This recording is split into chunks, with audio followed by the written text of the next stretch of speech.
During World War II, the Allies created entire phantom armies using inflatable tanks, soundstage effects, and fake radio transmissions to mislead the Germans about their real invasion plans. Allies used fake tanks and sounds to trick Germans.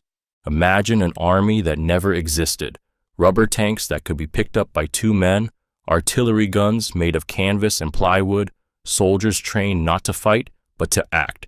This wasn't just a side tactic. It was a full-blown military deception project called the Ghost Army, and it played a critical role in saving thousands of lives during the war. Its mission, to impersonate entire Allied divisions and misdirect German forces away from real battle zones. What makes this tactic so gripping isn't just its creativity, but its audacity. The Ghost Army wasn't just fooling distant scouts or airplanes. It was designed to hold up under close inspection. Loudspeakers mounted on jeeps blasted pre-recorded sounds of troop movements, construction, and tank convoys into the night. Radio operators mimicked the chatter of actual divisions, even referencing fake generals by name.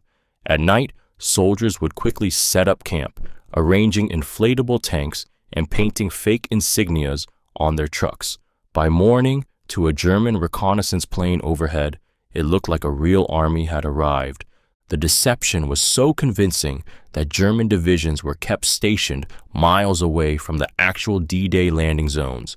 Lives were preserved not by force, but by illusion. It's a haunting testament to the power of imagination under pressure, how rubber and recorded noise became weapons of war. These men, many of whom were artists, actors, and designers, use illusion not just to deceive, but to protect. And almost no one knew until decades later. Japan bombed the U.S. mainland with balloons. During World War II, Japan launched over 9,000 bomb-carrying balloons across the Pacific Ocean in an attempt to ignite wildfires and panic in the United States, marking one of the only times the U.S. mainland was directly attacked. It sounds like the plot of a surreal novel, bombs drifting silently across oceans, carried not by planes but by paper balloons floating at jet stream speeds. Yet this was all too real. From late 1944 into 1945, Japan deployed the Fugo weapon, large hydrogen-filled balloons fitted with incendiary and anti-personnel bombs. They were launched into the jet stream with a terrifying purpose: to strike American soil, start forest fires, and disrupt civilian morale. It was an eerie and invisible threat. These balloons traveled over 5,000 miles undetected, some landing as far inland as Michigan and Kansas. The silence of these weapons made them all the more haunting. There was no warning, no sirens, just the sudden appearance of mangled balloon remnants, unexplained forest fires, or worse. In May 1945, one of these bombs killed a pregnant woman and 5 children on a Sunday school outing in Oregon. They were the only known fatalities from enemy action on the U.S. mainland during World War II. What's even more chilling is how few people knew. The U.S. government issued a strict media blackout, fearing that coverage would reveal the campaign's effectiveness and embolden further attacks. Families mourned privately. Fires were explained as natural. Meanwhile, these silent predators kept falling from the sky. It's a forgotten front in the war, where the danger wasn't announced by sirens, but by the quiet whisper of wind above the trees. Soviets trained bomb dogs to destroy tanks. In one of the most desperate and controversial tactics of World War II, the Soviet Union trained dogs to carry explosives and run under enemy tanks, sacrificing the animals as live weapons to disable or destroy German armor. This was not science fiction. It was war. In the blood-drenched fields of the Eastern Front, where every inch of ground was paid for with bone and fire, the Soviets turned to a weapon that walked on 4 legs and wagged its tail. These dogs, mostly German shepherds and mixes, were not just companions. They were trained to die, fitted with explosives on their backs, and taught to associate crawling under tanks with food. They were deployed with the hope that they would run beneath German panzers. Once there, a trigger on the device would detonate on contact, killing the dog and destroying the tank above it. It was a tactic born out of desperation, and the emotional weight of it is staggering. These were not soulless machines. They were loyal animals trained for trust, driven into chaos, and sacrificed for human war. Many failed in their missions. Some returned to their own trenches, explosives still armed.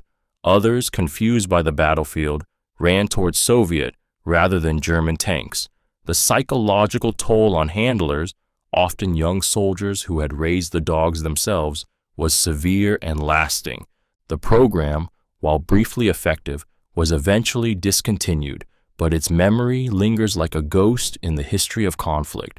It's a story not just of strategy, but of heartbreak, of innocence weaponized, loyalty betrayed, and the lengths a nation will go when pushed to the edge of survival. Nazis forged British money to crash their economy. During World War II, the Nazis launched a secret operation to forge millions of pounds in British currency, intending to flood the economy with counterfeit notes and cause financial collapse from within. It was called Operation Burnhard, and it remains one of the most ambitious counterfeiting schemes in modern history.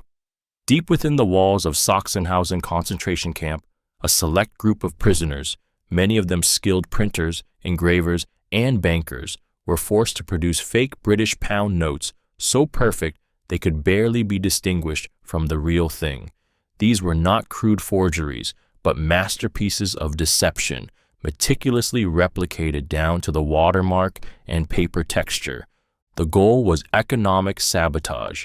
By flooding Britain with fake currency, the Nazis hoped to trigger inflation, destroy trust in the pound, and weaken the financial backbone of the war effort. But it was more than just an attack on the economy. It was psychological warfare. Currency is belief. It works because people trust it. Shatter that trust, and you crack the spine of a nation without firing a bullet. The prisoners lived in a strange limbo, spared from death because of their skills, yet held under constant threat. Many knew their own work was financing the Nazi war machine, even buying real weapons with fake notes. Some tried to sabotage the process from within, subtly altering plates or slowing production, risking immediate execution. In the end, the Nazis succeeded in forging over 130 million, an astronomical sum at the time. Though the plan never fully achieved its destructive intent, the ghost of Operation Bernhard haunted post-war economies for years. It's a story of brilliance twisted into darkness, of lives saved by skill and nearly shattered by it, and of how even money can become a weapon in the hands of evil. Stalin let his son die in a German POW camp when Joseph Stalin's eldest son, Yakov Djugashvili, was captured by the Germans during World War II. The Soviet dictator coldly refused to negotiate his release, even when the Nazis offered to trade him for a high-ranking German officer. It is one of the most chilling and personal tragedies of the war, buried beneath the avalanche of Stalin's larger crimes. Yakov, a quiet and conflicted man who had spent much of his life in his father's imposing shadow, was a Red Army officer captured in 1941 near Smolensk. For the Nazis, he was a propaganda trophy, the son of the Soviet leader, now a POW. They plastered his image on leaflets and attempted to use him as leverage, offering to exchange him for Field Marshal Friedrich Paulus, whom the Soviets had captured at Stalingrad. But Stalin, ever the ideologue, refused. His response was bone cold. "I will not trade a marshal for a lieutenant." To him, personal blood meant nothing next to state loyalty. In fact, he once said, "There are no prisoners of war, only traitors." His own son was no exception. Behind barbed wire, Yakov endured years of captivity, humiliation, and isolation. In 1943, he reportedly ran toward the electric fence of the Sachsenhausen concentration camp and died, electrocuted, though some say he was shot. Whether it was suicide or execution remains uncertain. What is certain is that Stalin never retrieved his son's body, never held a memorial, never spoke of him again. It's a haunting story of power without mercy, a father who ruled a nation with an iron fist and chose ideology over his own blood. In that choice lies a pain so deep it shakes the meaning of family, love, and sacrifice in times of war. Navajo code talkers' language was unbreakable. In the chaos of World War II, when codes were cracked as fast as they were created, the United States found an unlikely but extraordinary secret weapon, the Navajo language. Used by Native American code talkers in the Pacific Theater, this language became the backbone of a military communication system so fast and so complex that the Japanese were never able to decipher it, not even once. Imagine being a young Navajo man raised in a world where your language was once punished in boarding schools, suddenly called upon to use it to save lives. These men, many barely out of adolescence, weren't just soldiers. They were linguists, warriors, and living encryption machines. The code they created wasn't just Navajo, it was a coded version of Navajo, layered with military terms invented on the spot. A submarine might be called Iron Fish, a tank a turtle. This made their messages not only unintelligible to enemies, but even to other Navajos not trained in the code. These messages were transmitted at lightning speed, sometimes within seconds, under gunfire, across jungles, or over islands swarming with enemy forces. While Allied forces struggled with machines that jammed or required hours to decode, the Navajo code talkers relayed battlefield positions, airstrike targets, and critical updates instantly.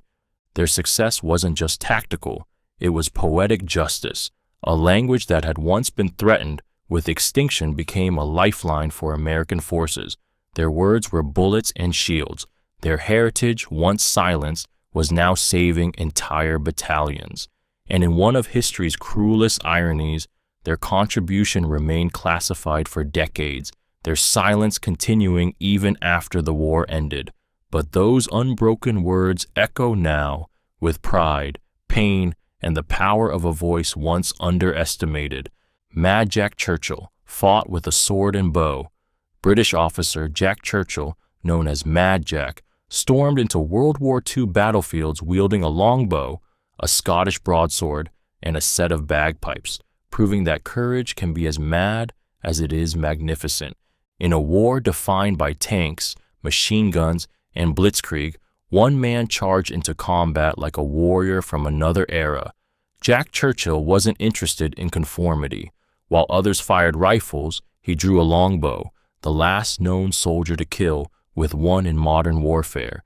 His most famous confirmed kill came during a mission in France, where he silently took out a German soldier with a single arrow. He carried a claymore sword strapped to his hip, not for ceremony, but for close combat. His logic was simple. Any officer who goes into action without his sword is improperly dressed. He played bagpipes before attacks and after victories, his music echoing through war-torn villages and battlefields. On D-Day, he led his men ashore, not with a gun raised, but by blasting "Will You No Come Back Again" on his pipes. He was captured twice, escaped once, and walked hundreds of miles to rejoin the fight. The Nazis thought he was insane. His men thought he was unstoppable. Behind the eccentricity was extraordinary valor. Jack wasn't driven by madness. He was driven by an unshakable belief in honor, individuality, and defiance. In a world of mechanized death, he chose the ancient weapons of legends, daring the enemy to face him on his own terms. And through it all, he never lost that crooked grin or that crackling fire in his eyes. Jack Churchill didn't just fight the war, he made it a legend. A Japanese soldier surrendered in 1974, nearly 30 years after World War II had ended. A Japanese soldier named Haru Onoda finally emerged from the Philippine jungle and surrendered, still wearing his uniform, still carrying his rifle, and still believing the war had never ended. It sounds like a legend, but it's painfully true.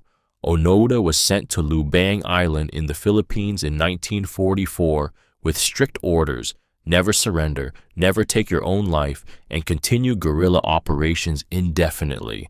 When Japan surrendered in 1945, leaflets were dropped to inform remaining soldiers, but Onoda thought it was Allied propaganda. He burned the leaflets, dismissed search parties as enemy traps, and stayed hidden in the dense jungle with a few remaining comrades. Over time, they died or were killed. Onoda endured, alone. For 29 years, he survived off the land, raiding local farms for food and clashing with villagers who he believed were enemy collaborators. He killed several people during this time, convinced he was still serving the emperor. Peace had come and gone, nations had rebuilt, but Onoda remained trapped in a war that lived only in his mind and orders. His surrender came only after his former commanding officer, now a civilian, traveled to the island in 1974 and formally relieved him of duty. Onoda, now 52, saluted, surrendered his rifle, and wept. It's a story that pierces the soul, a tragic embodiment of duty and devotion stretched to the edge of delusion. Onoda wasn't crazy. He was loyal beyond measure, a man imprisoned not by chains, but by belief. His war ended not with gunfire, but with a voice from the past telling him, finally, that he could stop. Hitler was addicted to meth.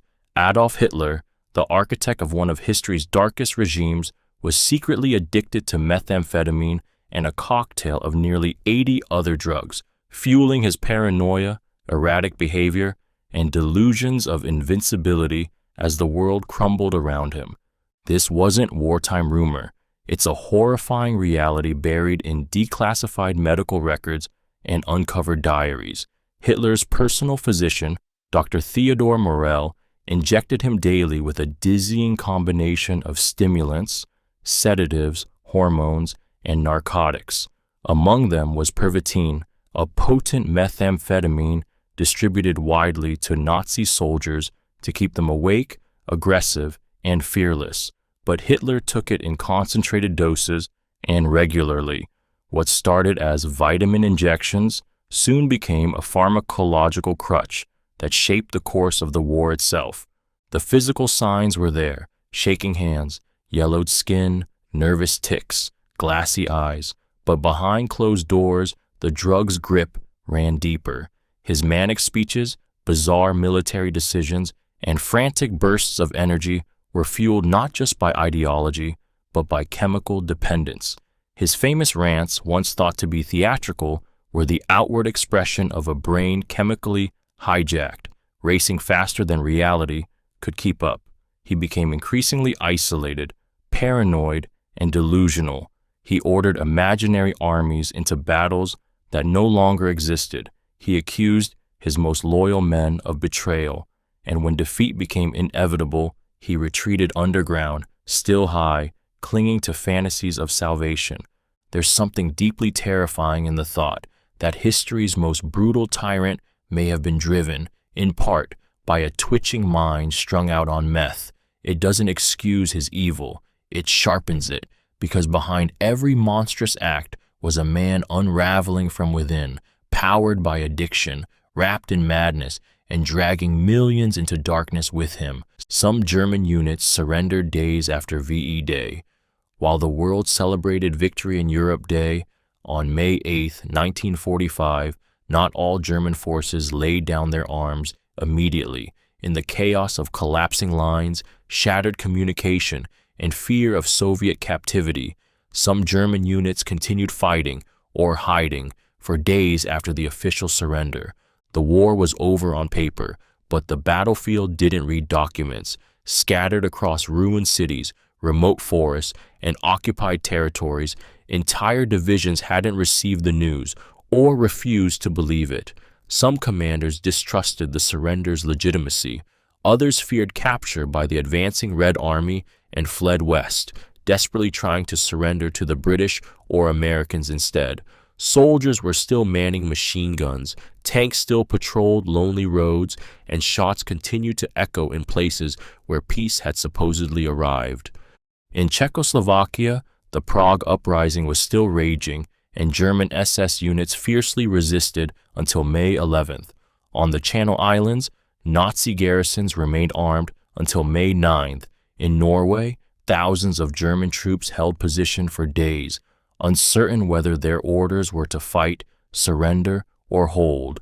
The front had collapsed, but confusion reigned, and in that confusion, death continued. Imagine surviving years of bloodshed, only to die 3 days after the world declared the war had ended. Families celebrated in London and New York, while soldiers bled out in woods and alleys across Europe, dying in a war already lost. It wasn't a clean ending. It was fragmented, delayed, soaked in dread and disbelief. These last surrenders were not acts of resistance, but echoes, haunting ripples of a war too massive to simply stop on command. For many, peace didn't come with headlines. It came quietly, days late, and at the cost of one final breath.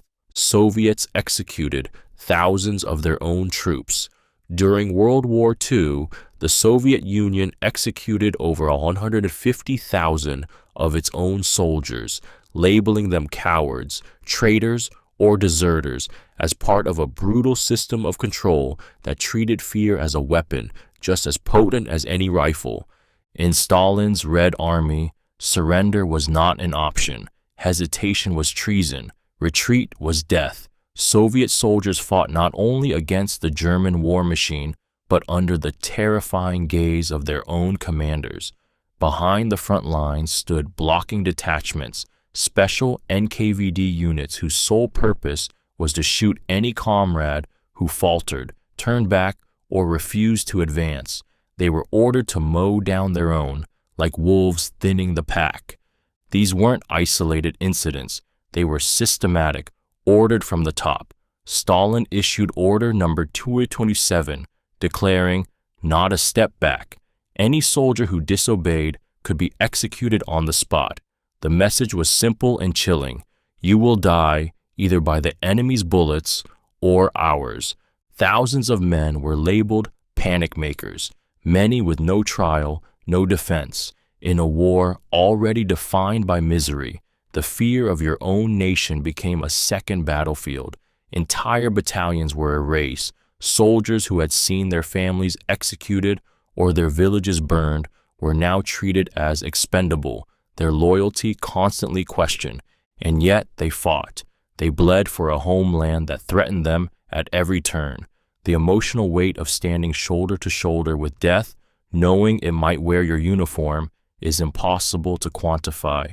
It wasn't just about winning a war, it was about surviving your own side. And in Stalin's Russia, survival was an act of rebellion all its own. WW-2 debuted jet aircraft. World War II wasn't just a conflict of nations, it was a crucible for technology that reshaped the world. Among its most revolutionary innovations was the debut of jet-powered aircraft, forever changing the nature of air combat and marking the beginning of the jet age. Before WW, the skies were ruled by piston-driven propeller planes, loud, slower, and constrained by physical limits. But deep within secret hangars in Nazi Germany, engineers were designing something that seemed to defy physics. The Messerschmitt Me 262, the world's first operational jet fighter.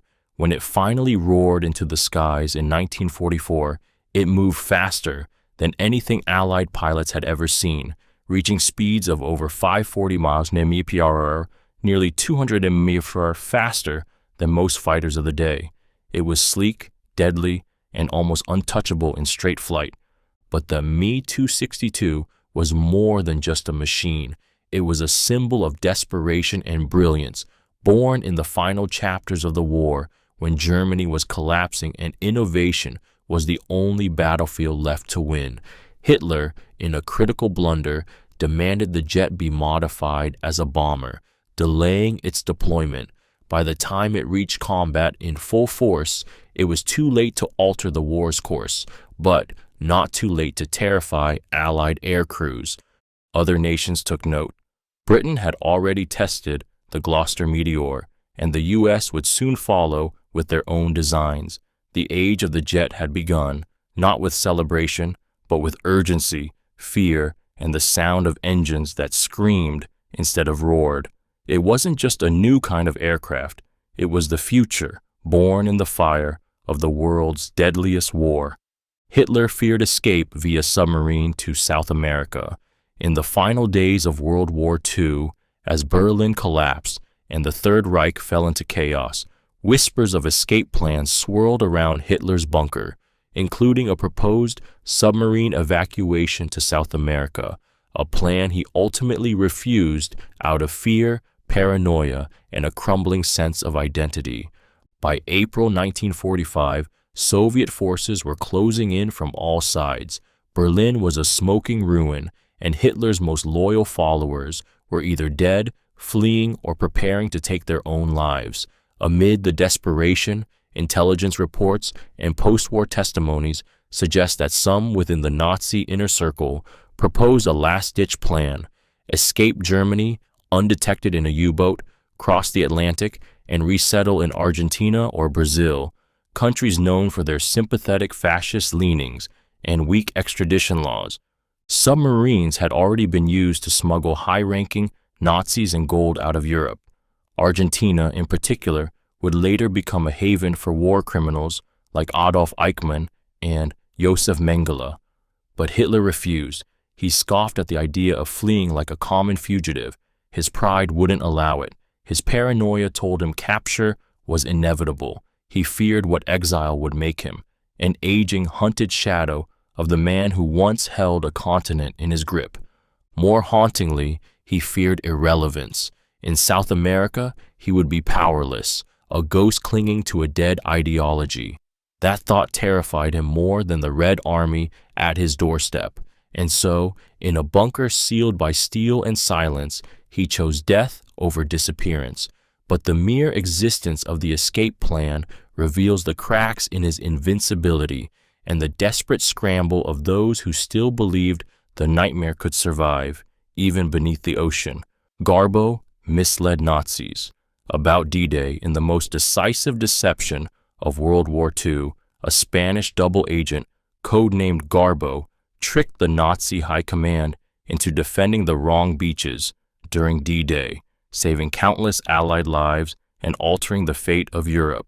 His real name was Juan Pujol Garcia, and he wasn't a trained spy. He was a bookstore owner with no military background, no contacts, and one obsessive goal: to help destroy the Nazis. Rejected by the British at first, he offered his services to Germany, pretending to be their loyal informant. But he was lying. Every report he filed was carefully crafted fiction. The Germans believed he had a vast spy network across Britain. In truth, it was just him and a typewriter. When the time came for the Allied invasion of Europe, Garbo became the centerpiece of Operation Fortitude, the grand hoax to convince Hitler that the attack would come at Pas-de-Calais, not Normandy. Garbo flooded the Germans with credible fake intel, including false troop movements and timing details. His greatest lie was told after the landings had begun. He reported that Normandy was just a decoy and the real invasion was still coming. The Nazis believed him. Because of Garbo's deception, Hitler kept vital panzer divisions stationed in Calais for weeks, waiting for an attack that never came.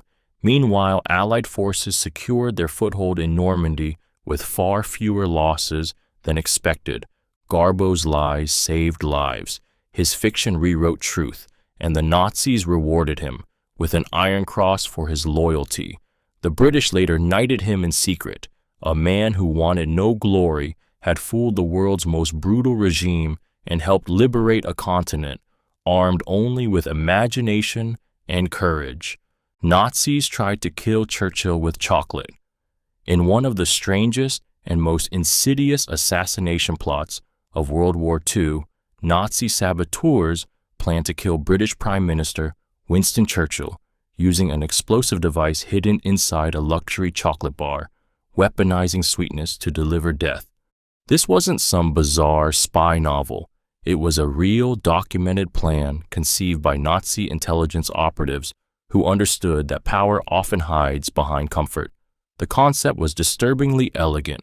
Coat a small slab of high-quality chocolate in black and gold foil, brand it with the prestigious name Peter's Chocolate, and place a thin layer of real chocolate over a deadly explosive charge. When a piece of the bar was broken off and pressure applied, it would detonate, instantly killing anyone within reach. The bars were intended to be smuggled into Britain and planted in locations Churchill frequented, specifically the dining room of the War Cabinet. The Nazis knew Churchill's love for rich food and indulgent sweets. They counted on a moment of pleasure becoming a moment of annihilation. The idea that something as innocent and comforting as chocolate could become a murder weapon is profoundly unsettling. Thankfully, British intelligence intercepted the plot before it could unfold. The wrappers and design of the bars were widely circulated in secret memos warning government staff. The bars never made it into Churchill's hands, but the fear lingered. Every gift, every snack in high places was suddenly a question mark. This plot wasn't just about assassination. It was psychological warfare at its most twisted, a reminder that in total war, even the smallest pleasures, those that comfort the weary soul, can be turned into traps, and that behind a moment of sweetness can hide a silence meant to kill. French women and teens resisted Nazis, while tanks rolled through the streets of Paris and swastikas hung from ancient stone buildings. Not all of France bowed in silence. In the shadows of Nazi occupation, countless French women and teenagers rose up, not with rifles or uniforms, but with stolen typewriters, underground leaflets, whispered passwords, and unwavering defiance. They were students, mothers, daughters, and factory workers. They were mail couriers, explosive smugglers, code messengers. Some were barely old enough to vote. Others had children of their own. But all of them were caught in the same firestorm and chose resistance over submission. They helped downed Allied pilots escape to Spain. They passed messages hidden in loaves of bread or lipstick tubes. They spied on German troop movements while serving drinks in cafes. They sabotaged train lines at night, then slipped home in time to tuck in their siblings for bed. Teenagers like Simone Seguin stole bikes and pistols, fighting in street battles and liberating cities. Mothers like Lucy Albrecht rescued prisoners and recruited others to the cause under the nose of the Gestapo. Schoolgirls memorized intelligence, knowing a single mistake could mean torture or death. They lived with the constant fear of betrayal, and yet they kept going because their country had to breathe even under a boot. Many never saw liberation. Others were caught, beaten, or executed, but their courage stitched itself into France's soul. They weren't just resisting bullets, they were resisting silence.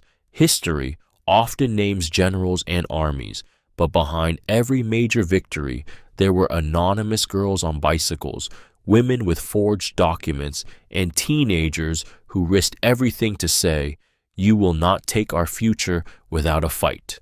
Polish cryptographers cracked Enigma, first years before Alan Turing and Bletchley Park made history. It was Polish cryptographers who first broke the secrets of the Nazi Enigma machine, risking everything to outsmart darkness with math, and passing the key to saving millions before war engulfed Europe. This story begins not in wartime England, but in 1930s Poland, where a trio of brilliant mathematicians, Marian Rejewski, Jerzy Rojicki, and Henryk Zygalski, quietly accomplished what most thought impossible.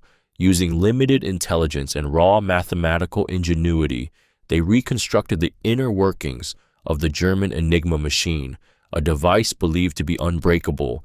At a time when most nations dismissed code-breaking as an art for linguists, the Poles approached it like a science, applying permutation theory to shatter the illusion of Nazi secrecy. By 1932, Rejewski had developed a functional replica of Enigma. The team even built a mechanical aid called the Bomba Cryptologiczna to automate decryption, an early ancestor of the devices that would later power Bletchley Park. But as Hitler rose and invasion loomed, the Polish cryptographers knew time was running out. In July 1939, just weeks before Germany invaded Poland, they smuggled their work to British and French intelligence. They gave away their greatest achievement for nothing in return, hoping only that someone would carry the torch forward. That selfless act changed history. Without it, Turing and his team might have started too late. The Allied advantage in breaking German codes, shortening the war by years, began not with a machine, but with 3 young minds in Warsaw. It is a legacy often overshadowed, but never erased, the quiet brilliance of those who solved Enigma first, not for glory, but for survival. Nazi Gustav Gun fired 29-mile shells. In their relentless pursuit of military dominance, the Nazis built a weapon so massive, so monstrous, it seemed torn from the pages of mythology. It was called Schwerer Gustav, a railway gun that fired shells weighing 7 tons, capable of striking targets nearly 29 miles away. Not a tank, not a plane, not even a bomber. This was a steel leviathan made for siege warfare, destruction on an incomprehensible scale. Built by Krupp, Gustav wasn't just the largest artillery piece ever used in combat. It was a symbol of Nazi ambition, madness, and desperation. It took a crew of 250 soldiers to operate, with 2,500 more to lay track and support it. Each shell was nearly the height of a man and had to be hoisted by crane, loaded carefully into the breech, and fired with a roar that shook the earth. Its intended use to obliterate fortresses, break enemy morale, and prove that nothing could stand against German engineering. It was first used during the siege of Sevastopol in 1942, demolishing bunkers and smashing deep underground ammunition depots. But Gustav was slow, vulnerable, and impractical. It required days to set up, could only travel by rail, and needed protection from enemy bombers at all times. Eventually, it became more burden than asset. Still, the psychological impact was devastating. The very idea that the Nazis had a weapon that could reduce a mountain to rubble from 30 miles away chilled Allied commanders. Gustav was not just a gun. It was a mechanical god of war, thundering across occupied soil, reminding the world of how far human ingenuity can fall when hijacked by megalomania. Operation Glimmer used fake invasion lights. On the eve of D-Day, as thousands of Allied soldiers prepared to storm Normandy's beaches, a separate invasion was launched, one made entirely of illusion. Operation Glimmer used blinking lights, radar deception, and phantom aircraft to convince the Germans that an attack was coming, where none ever would. Imagine the tension of that night, June 5th, 1944. The world hung in the balance. The real invasion force was sailing under cover of darkness, heading for Normandy, but hundreds of miles away, along the Pas-de-Calais coast, the area the Germans believed was the most likely invasion site, a ghost invasion began. Allied bombers dropped radar-reflective chaff, codenamed Window, in swirling clouds that mimicked the radar signature of a vast fleet.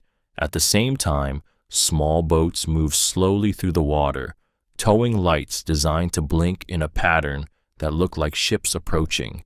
To German radar operators and spotters watching the dark horizon, it was unmistakable. The lights, the scattered blips, the unnatural stillness. It screamed invasion.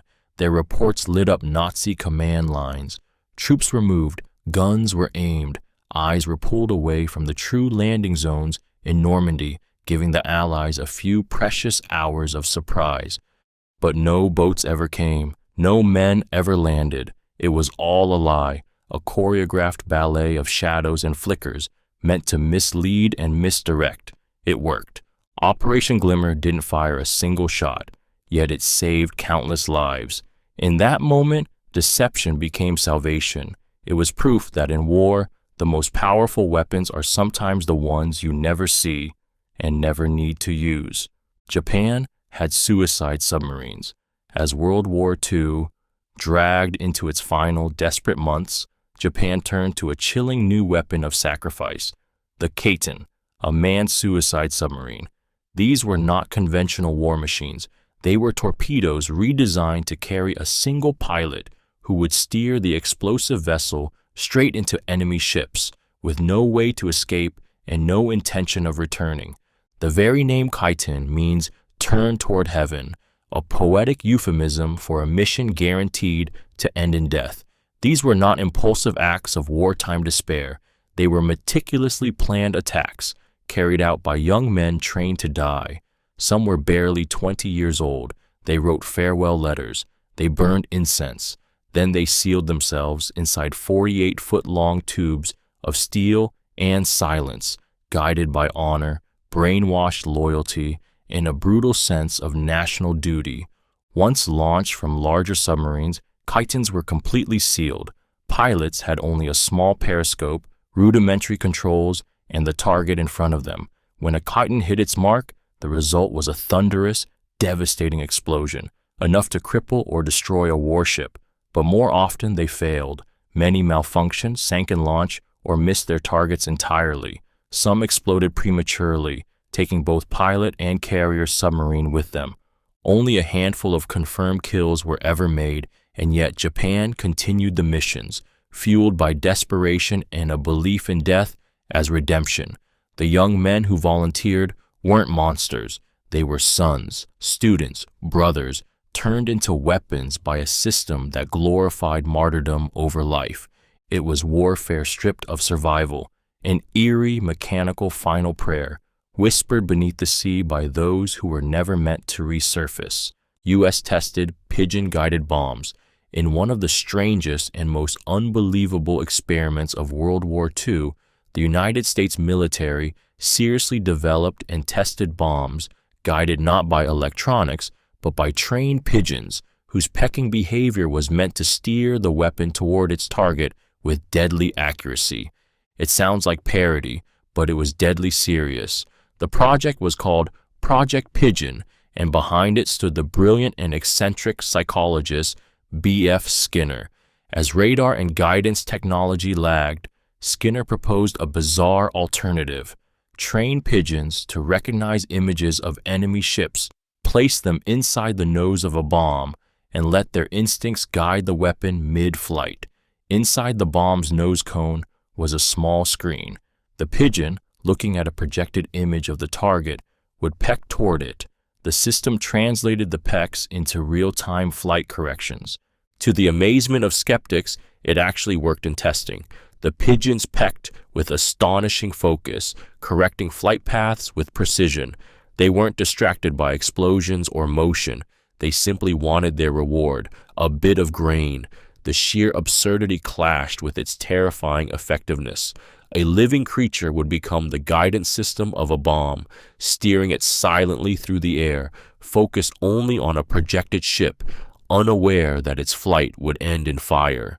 The project was eventually canceled, not because it failed, but because officials found it too strange to accept. Yet, in a war where every idea was explored, even the fluttering wings of a bird were weaponized. It's a haunting glimpse into wartime desperation, where nature itself was bent into machinery, and the instinct of a pigeon became a potential engine of death. Nazis used meth for soldier stamina. In the early blitzkriegs of World War II, when German tanks stormed across Europe with terrifying speed, their relentless pace seemed almost superhuman. But behind the steel, beyond the tactics, there was something darker fueling the Wehrmacht: methamphetamine. Branded as Pervitin, this stimulant was distributed in the millions to German soldiers, turning men into machines, stripping away sleep, fear, and fatigue. Pervitin pills were cheap, legal, and prescribed like aspirin. Nazi scientists promoted it as a miracle drug, something to keep soldiers awake for days, sharp in combat, and immune to hunger or emotion. Infantry popped them before marches. Tank crews swallowed them before assaults. Luftwaffe pilots took them before long bombing runs. They called it Stuka Tabletten. At first it worked. The German advance into France in 1940 moved at lightning speed, and soldiers credited their wide-eyed alertness to the little white tablets tucked into their ration packs.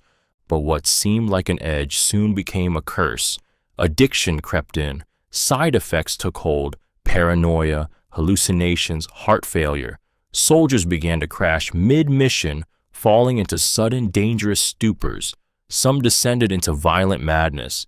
The drug that had stripped away their fear also erased their limits, their restraint, their humanity. High command began to worry. Doctors tried to restrict use, but the pill's grip was too strong. Germany's war machine had chemically rewired its own soldiers, fueling ambition with addiction, replacing rest with rage. It wasn't just strategy that drove the early Nazi victories. It was the unnatural energy of men kept awake by meth, fighting a war that asked them to be unstoppable and then punished them for breaking down. Behind the roar of tanks and boots was a quiet pill, dissolving discipline and humanity, one dose at a time. Hitler never visited a death camp. Adolf Hitler, the orchestrator of the Holocaust and architect of industrial genocide, never once set foot inside a single Nazi death camp. Not Auschwitz, not Treblinka, not Sobibor. He gave the orders, spoke in code, built the machine, but refused to look at what that machine did. This absence is not an accident. It's a silence that screams. The man responsible for the murder of 6 million Jews, along with millions of others deemed undesirable, kept his hands clean, at least in appearance. He signed no direct documents ordering the final solution. He spoke in euphemisms, special treatment, relocation, evacuation. He built a killing system that was as anonymous as it was efficient, and then turned his back to the smoke rising from the chimneys. His refusal to visit the camps was not born of ignorance, but of cowardice, cloaked in command. He knew. The evidence flowed in daily reports, statistics, train schedules, architectural plans. The camps were not the work of rogue generals or fanatics. They were policy. They were bureaucracy. They were law. But Hitler never wanted to stand on that soil, never wanted to hear the screams or smell the ash, because in that moment, even he might have had to face what he had created. The cruelty lies in that distance, that detachment, that deliberate avoidance. While men, women, and children were being stripped, gassed, burned, and buried, the man who made it possible sat in his private world of power, speeches, and delusion, never facing the horror he unleashed. In the greatest crime of the modern era, the most damning absence is his own. Spy Eddie Chapman served both sides. Eddie Chapman was a thief, a con man, and a traitor, or so it seemed. But beneath the surface of his scandalous life was one of World War II's most complex, thrilling, and morally gray double agents, a man who pledged loyalty to Nazi Germany only to become one of Britain's most effective wartime spies. He betrayed both sides, and yet, somehow, he saved lives. Before the war, Chapman was a safecracker and career criminal, wanted by British police. When captured in the Channel Islands and imprisoned by the Germans, he offered them something else: espionage. The Nazis took the bait, trained him in sabotage, and parachuted him back into England with orders to destroy a British aircraft factory. What they didn't know was that Chapman had already made up his mind. The moment he landed, he turned himself in and offered his services to MI5. The British didn't just accept, they turned him into one of the most daring double agents of the war. Under the codename Zigzag, Chapman fed Germany lies, staged a fake factory explosion to fool Nazi intelligence, and misled them about V-1 rocket damage, saving thousands of British lives. The Nazis were so impressed with his success that they awarded him the Iron Cross, one of the very few non-Germans to ever receive it. He lived on the edge of treason and loyalty, deception and redemption. One mistake, one whisper, and he would have been executed by either side, but he walked the line flawlessly, using charm, cunning, and a thief's instinct to con the most dangerous regime in history. Eddie Chapman wasn't a hero in the traditional sense. He was something messier, flawed, reckless, brilliant, and that's what makes his story unforgettable. He stole from everyone, but in the end, he gave everything to the side that needed him most. Germans rescued Mussolini by glider in one of the most daring and cinematic missions of World War II. Nazi commandos rescued Italian dictator Benito Mussolini using silent gliders that landed on a mountaintop prison, ripping him from captivity in a raid so audacious it stunned the world. By September 1943, Mussolini was no longer Il Duce. His own people had turned on him. Deposed and arrested by the Italian king, he was imprisoned high in the Apennine Mountains at Hotel Campo Imperatore, remote, fortified, and seemingly unreachable. Hitler, obsessed with loyalty and furious at Mussolini's fall, demanded his release, and so Germany turned to Otto Skorzeny, a ruthless SS commando with a flair for theatrics and a taste for the impossible. Operation Ike was planned in secret. The team chose gliders, quiet, fast, and deadly accurate. They had no engines, no second chances. On September 12, 1943, as winds howled across the mountains, the gliders crash-landed near the hotel, skidding across rocky terrain. Without firing a single shot, the German troops stormed the compound, disarmed the guards, and found Mussolini staring in disbelief. What followed was surreal. A small plane was summoned to land on a dangerously short alpine meadow, an almost suicidal maneuver. Skorzeny climbed aboard with Mussolini, and the pilot somehow took off, bouncing down the slope and barely clearing the edge. Within hours, Mussolini was in Hitler's arms again, a puppet propped back into power in a Nazi-controlled state. It wasn't just a rescue, it was a message to the world. The Reich does not forget its own. It was spectacle mixed with brutality, a theatrical resurrection of a fallen tyrant. And in that mountain air, fascism was given one last gasp of breath before the final storm of war closed in. Siege of Leningrad lasted 872 days. For 872 days, the city of Leningrad endured one of the longest, most brutal sieges in the history of warfare. Surrounded by Nazi forces and cut off from the outside world, more than 2.5 million civilians, including women, children, and the elderly, were trapped in a nightmare where food vanished, bodies froze, and death became a constant, silent neighbor. It began in September 1941, when Hitler ordered the city starved into submission rather than stormed. Supply lines were severed, bombs fell daily, winter came hard and early, with temperatures plunging below 30 degrees. Bread rations dropped to less than 125 grams a day, mostly sawdust and glue. People boiled wallpaper for its paste. They ate pets, leather, anything that might quiet the agony inside their bellies. And when that wasn't enough, some turned to each other. Leningrad became a frozen graveyard. Over 1 million civilians died, not from bombs or bullets, but from starvation, disease, and cold.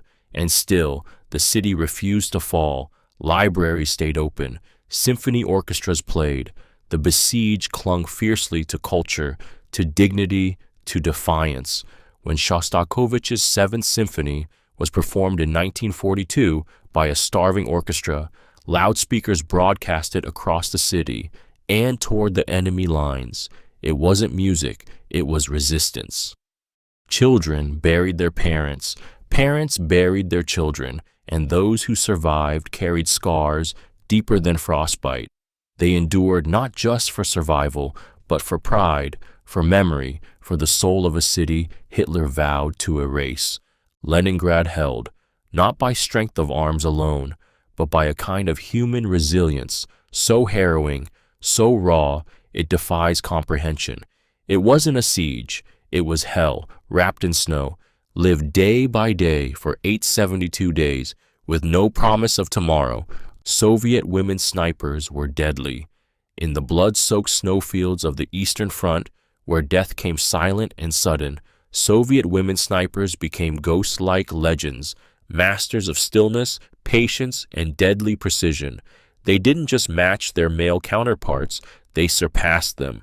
These women weren't symbols or side characters. They were warriors.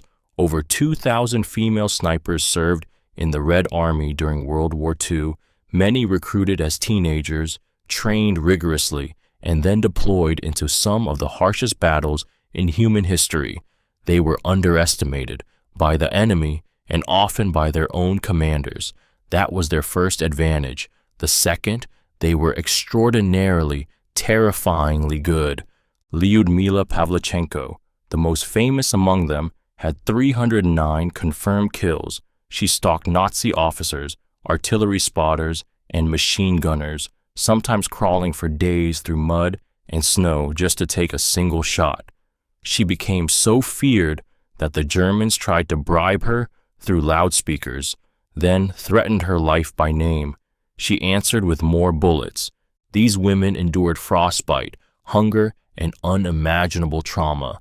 They fought in a war that stripped away every layer of civilization, and yet they remained unbroken.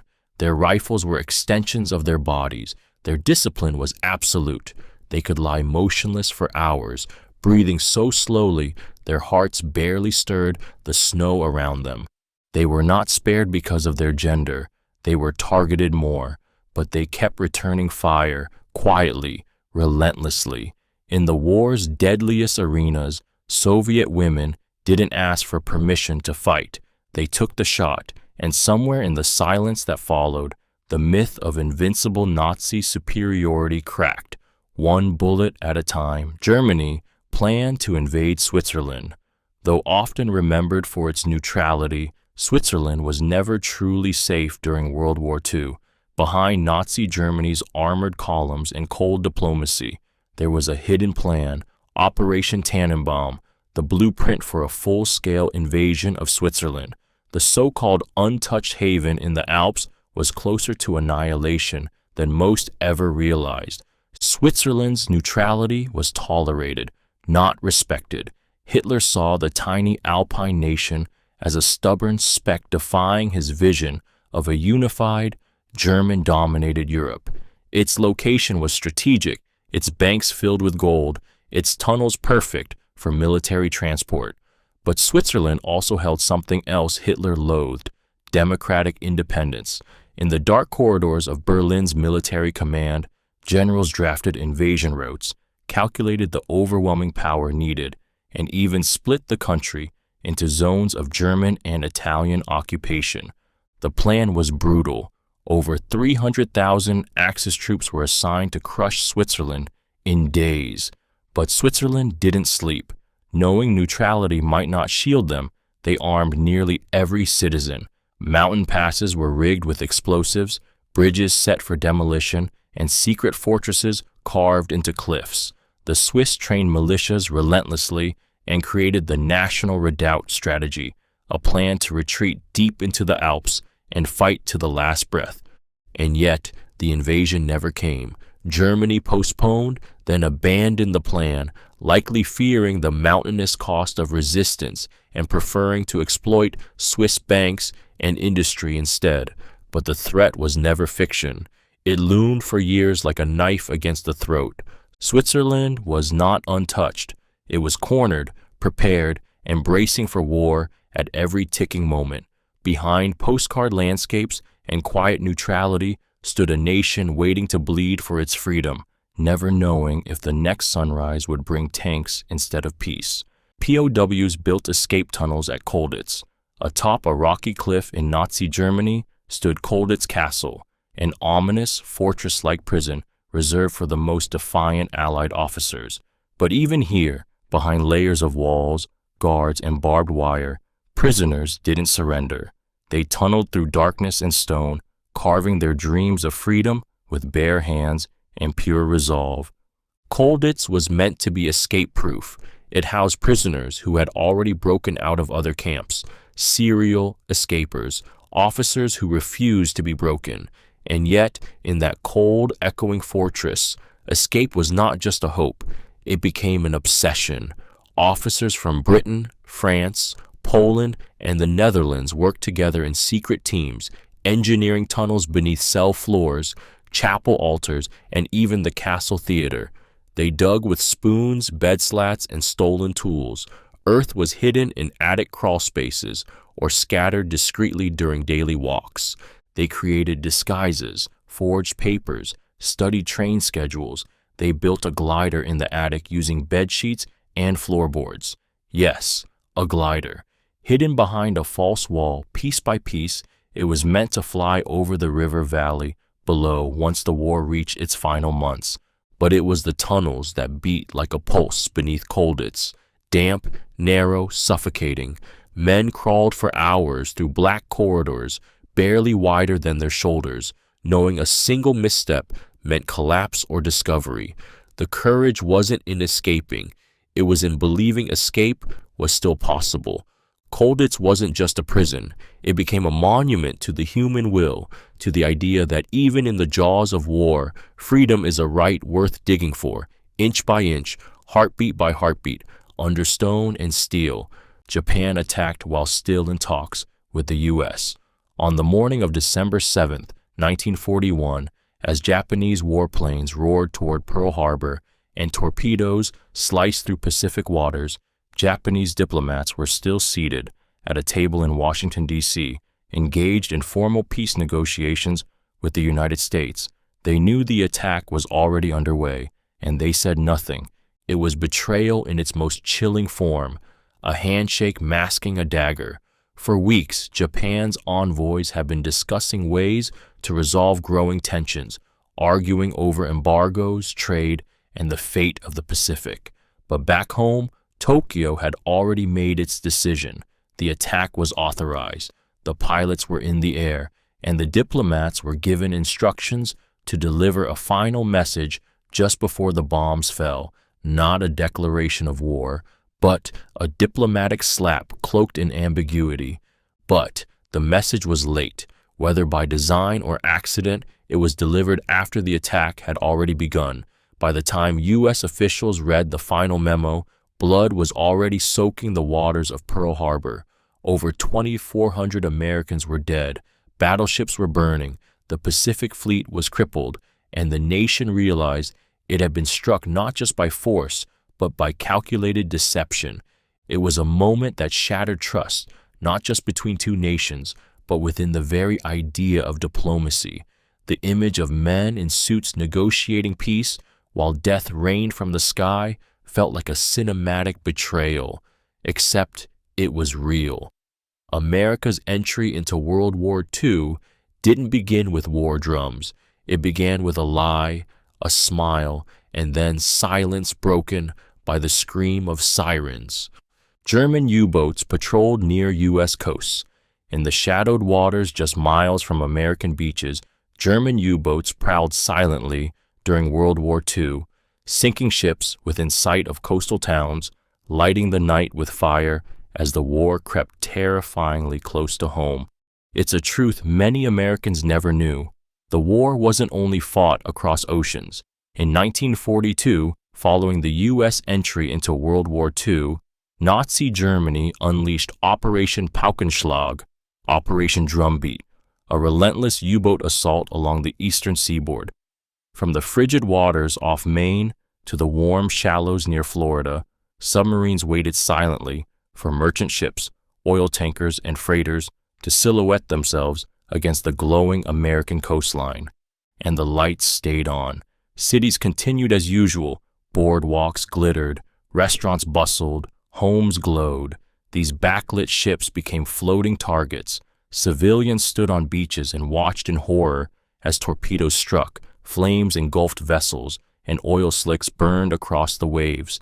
Some even saw lifeboats drift ashore carrying survivors, or the dead. The U-boats moved with impunity. In just the first 6 months of 1942, over 600 Allied ships were sunk off the Atlantic coast, Bodies washed up on beaches, oil coated the sands. The war had arrived in whispers and fire, and most of the country had no idea. The silence was deliberate. The U.S. government, fearing panic, suppressed news of the attacks, but the fear spread anyway. In the tension between waves, in the absence of ships returning to port, in the quiet knowledge that death was just offshore, the sea was no longer safe, and for a time, neither was home. Japan occupied Alaska's Aleutian Islands. In 1942, Japanese forces invaded and occupied the Aleutian Islands of Attu and Kiska, remote, wind-lashed fragments of Alaska. It marked the first time since the War of 1812 that foreign troops held American soil, and most Americans didn't even know. It was a ghost invasion, hidden by fog, shrouded in distance, and buried beneath the urgency of battles in the Pacific.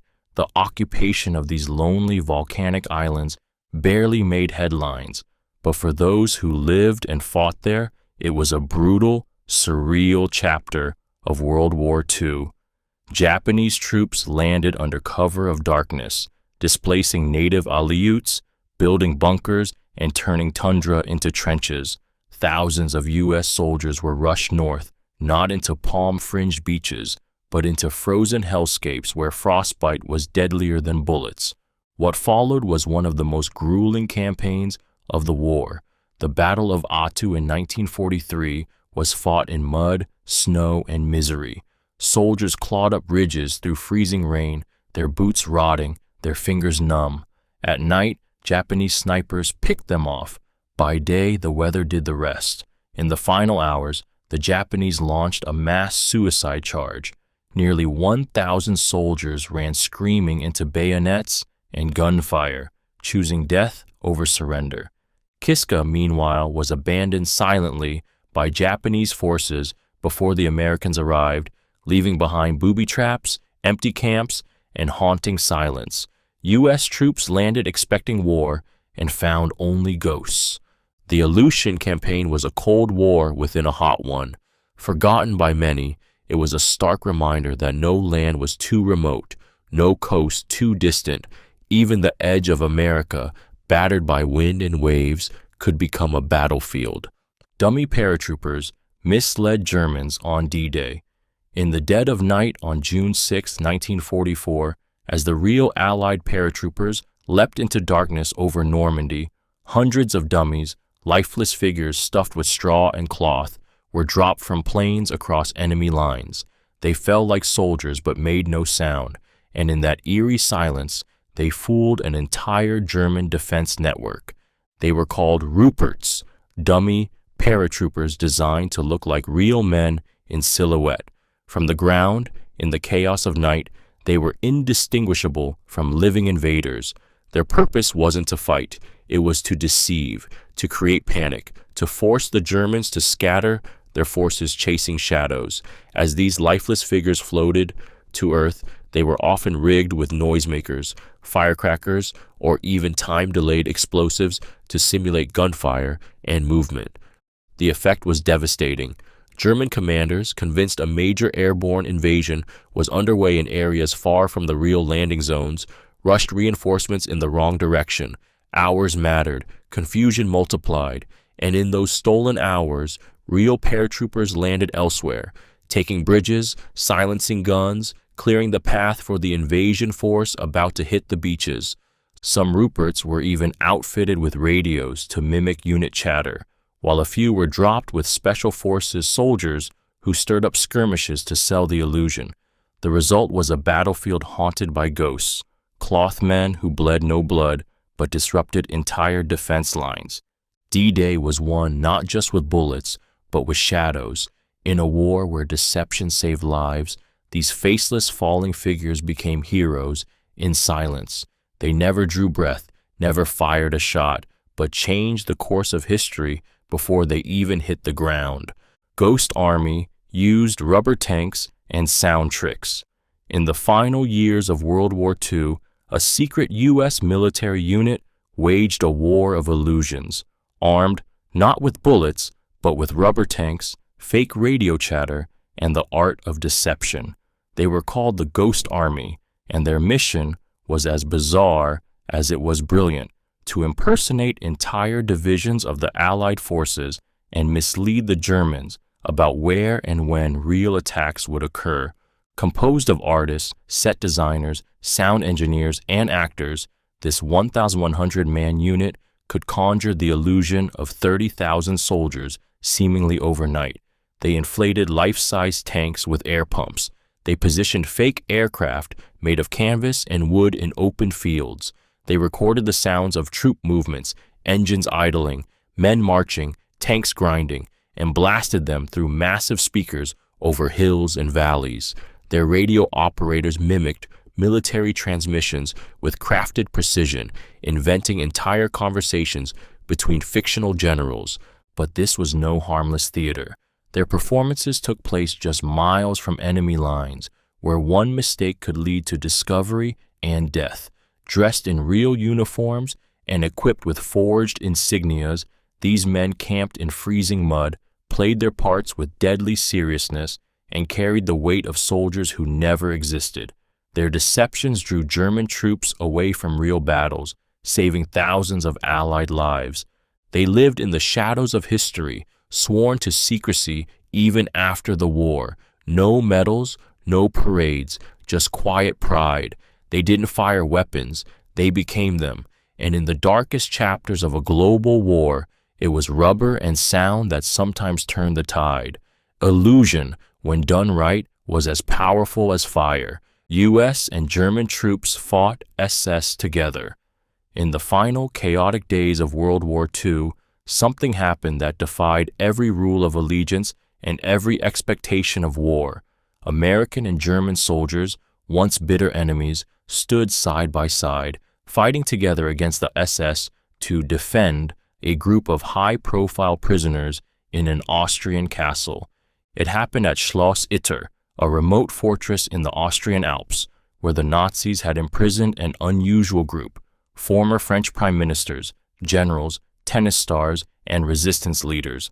As the Third Reich crumbled in May 1945, the prison guards fled, but the prisoners were still trapped, and a ruthless SS detachment was racing toward the castle to silence them permanently. What followed was nothing short of surreal. A renegade German Wehrmacht officer, Major Josef Gongol, now disillusioned with Hitler's regime, offered to help the nearby Americans protect the prisoners. He knew the SS would massacre everyone inside. So, in an act of desperate humanity, he crossed the line between enemy and ally. Together with a small U.S. tank unit led by Captain Jack Lee, Gangel and a handful of his men helped fortify the castle. When the SS attacked, American GIs and German soldiers fought shoulder to shoulder, defending the walls with rifles, machine guns, and grit. The battle raged for hours. Gangel was killed protecting one of the French prisoners. He died not as a Nazi, but as a man who chose dignity over obedience. It was the only time in the war that American and German troops fought together. In that moment, uniforms didn't matter. The enemy was cruelty. The mission was life. And in the ruins of a dying empire, humanity found one final flickering stand. Hitler's photographer defected. He stood closer to Adolf Hitler than most ever did. He captured the dictator's staged smiles, his rehearsed gestures, his orchestrated humanity.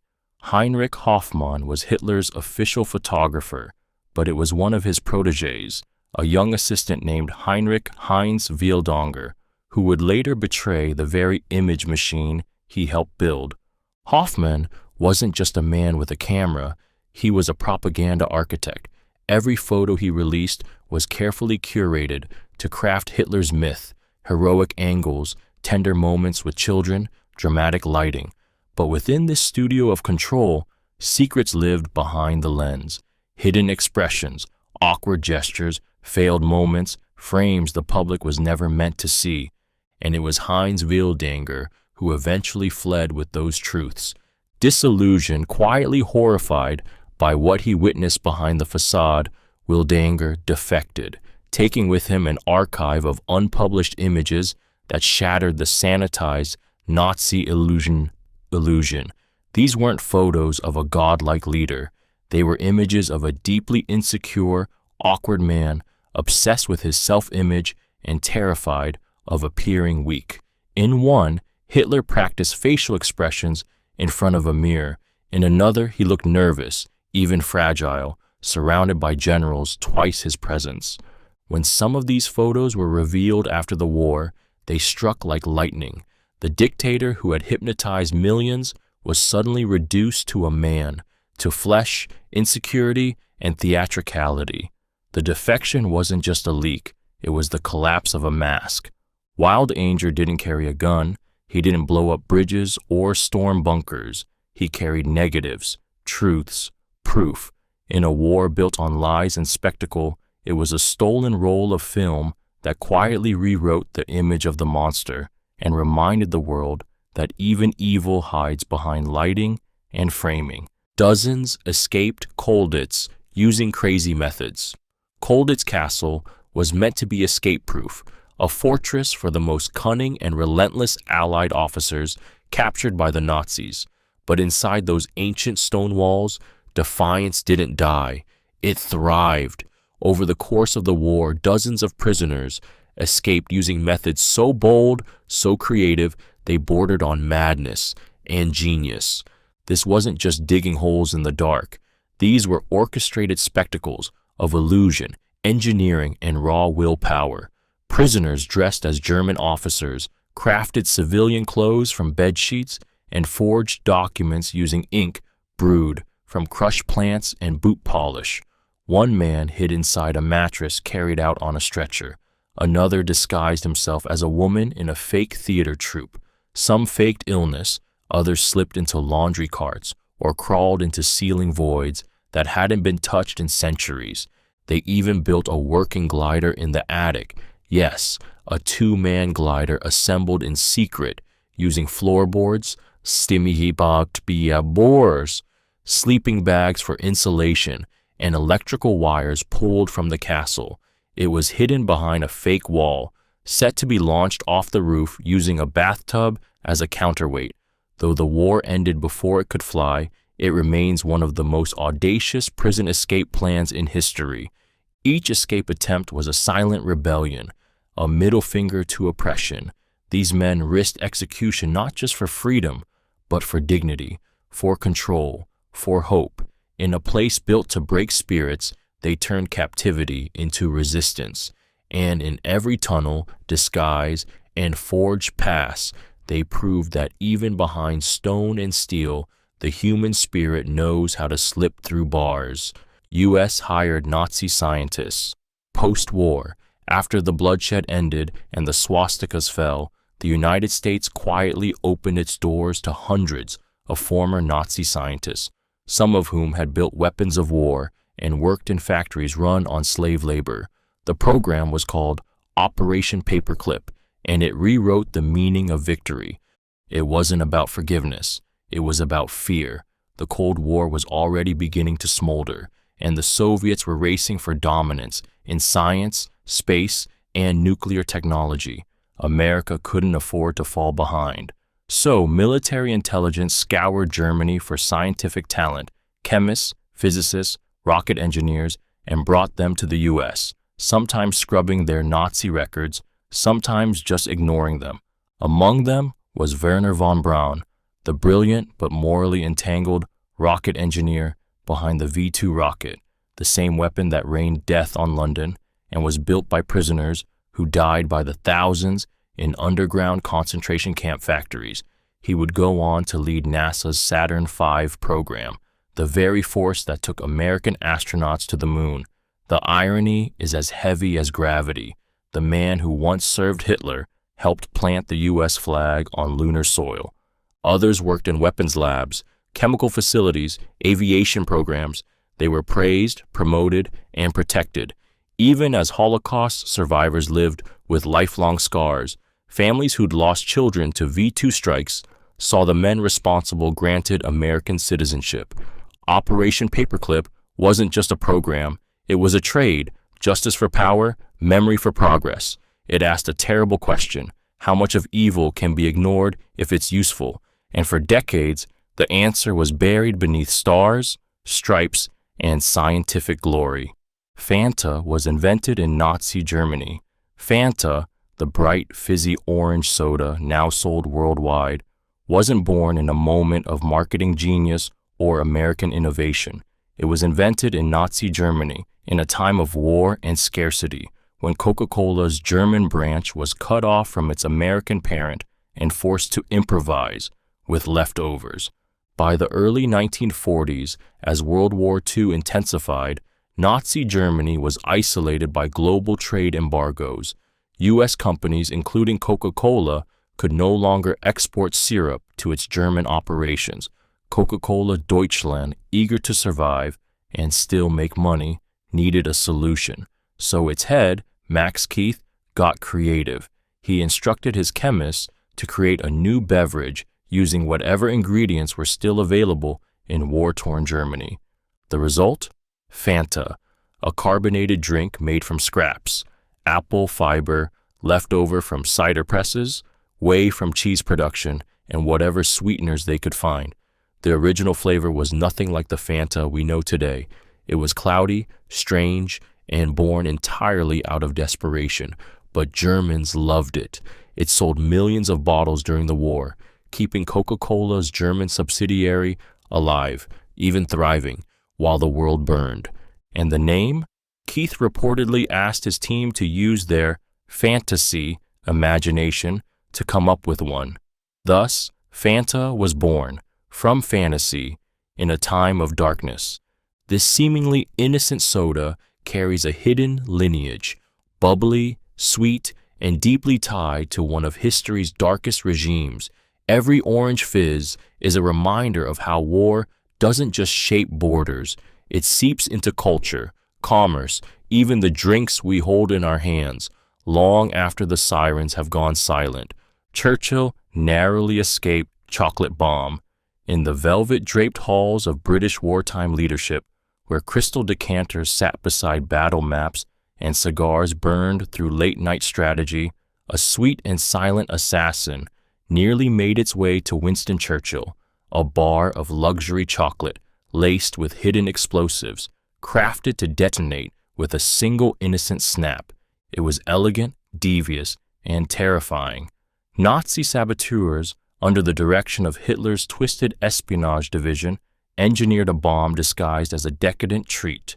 It looked perfect, wrapped in gold foil, branded like premium chocolate, and designed with a concealed trigger beneath a thin layer of actual cocoa.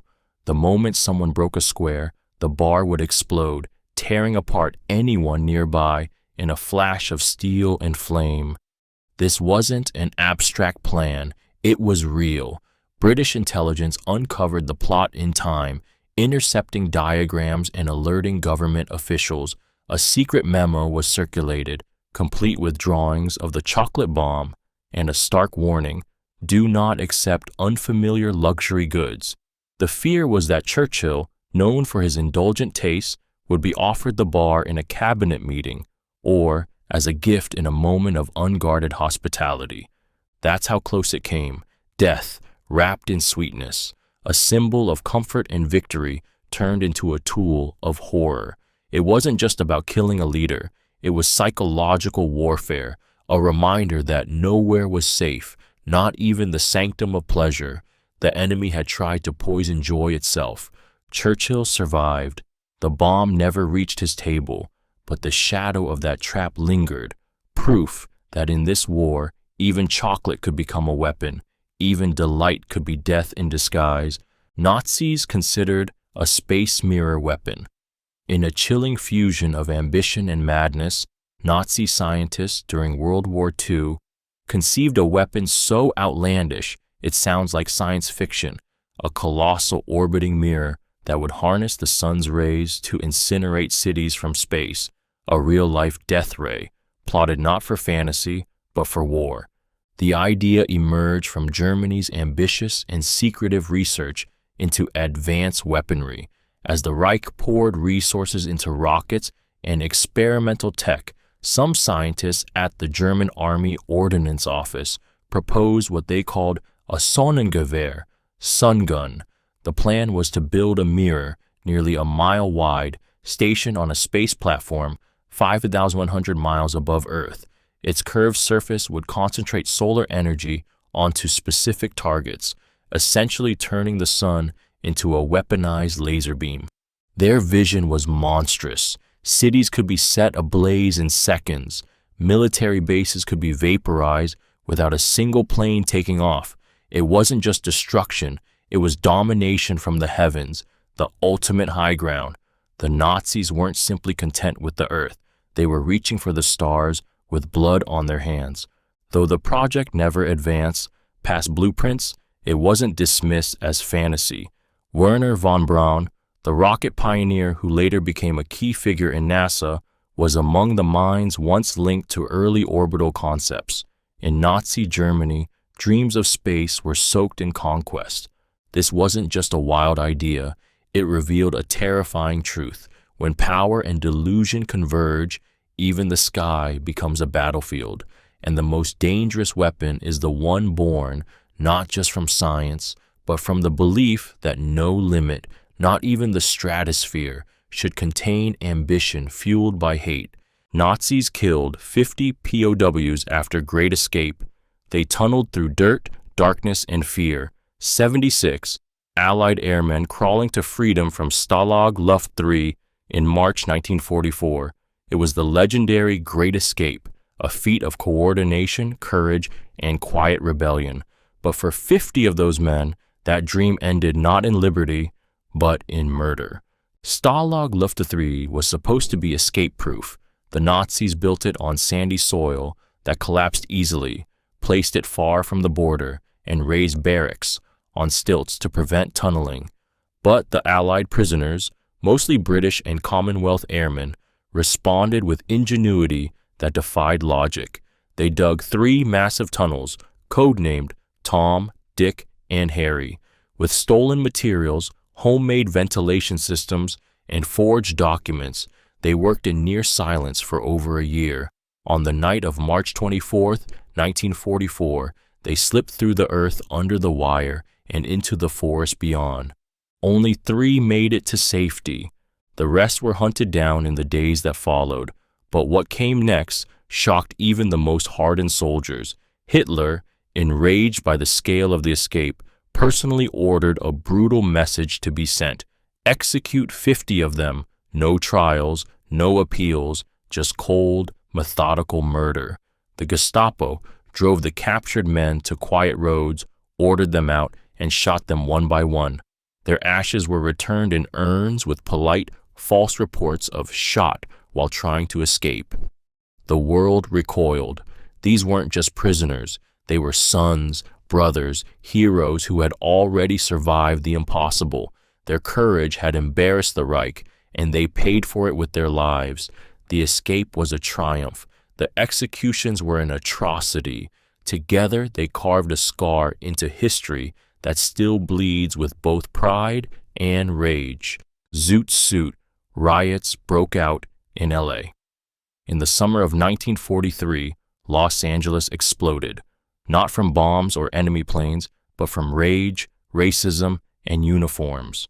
For several nights, white U.S. servicemen roamed the streets beating young Latinos, mostly Mexican Americans, stripping them of their clothes and dignity in what came to be known as the Zoot Suit riots. These weren't gang fights. They were racial purges wrapped in the language of patriotism. The targets were young men who wore zoot suits, flashy, oversized outfits with long coats, wide shoulders, and pegged pants. To many in white America, these suits were more than fashion. They were defiance. In the middle of wartime rationing, zoot suits seemed unpatriotic. To military men, they symbolized arrogance.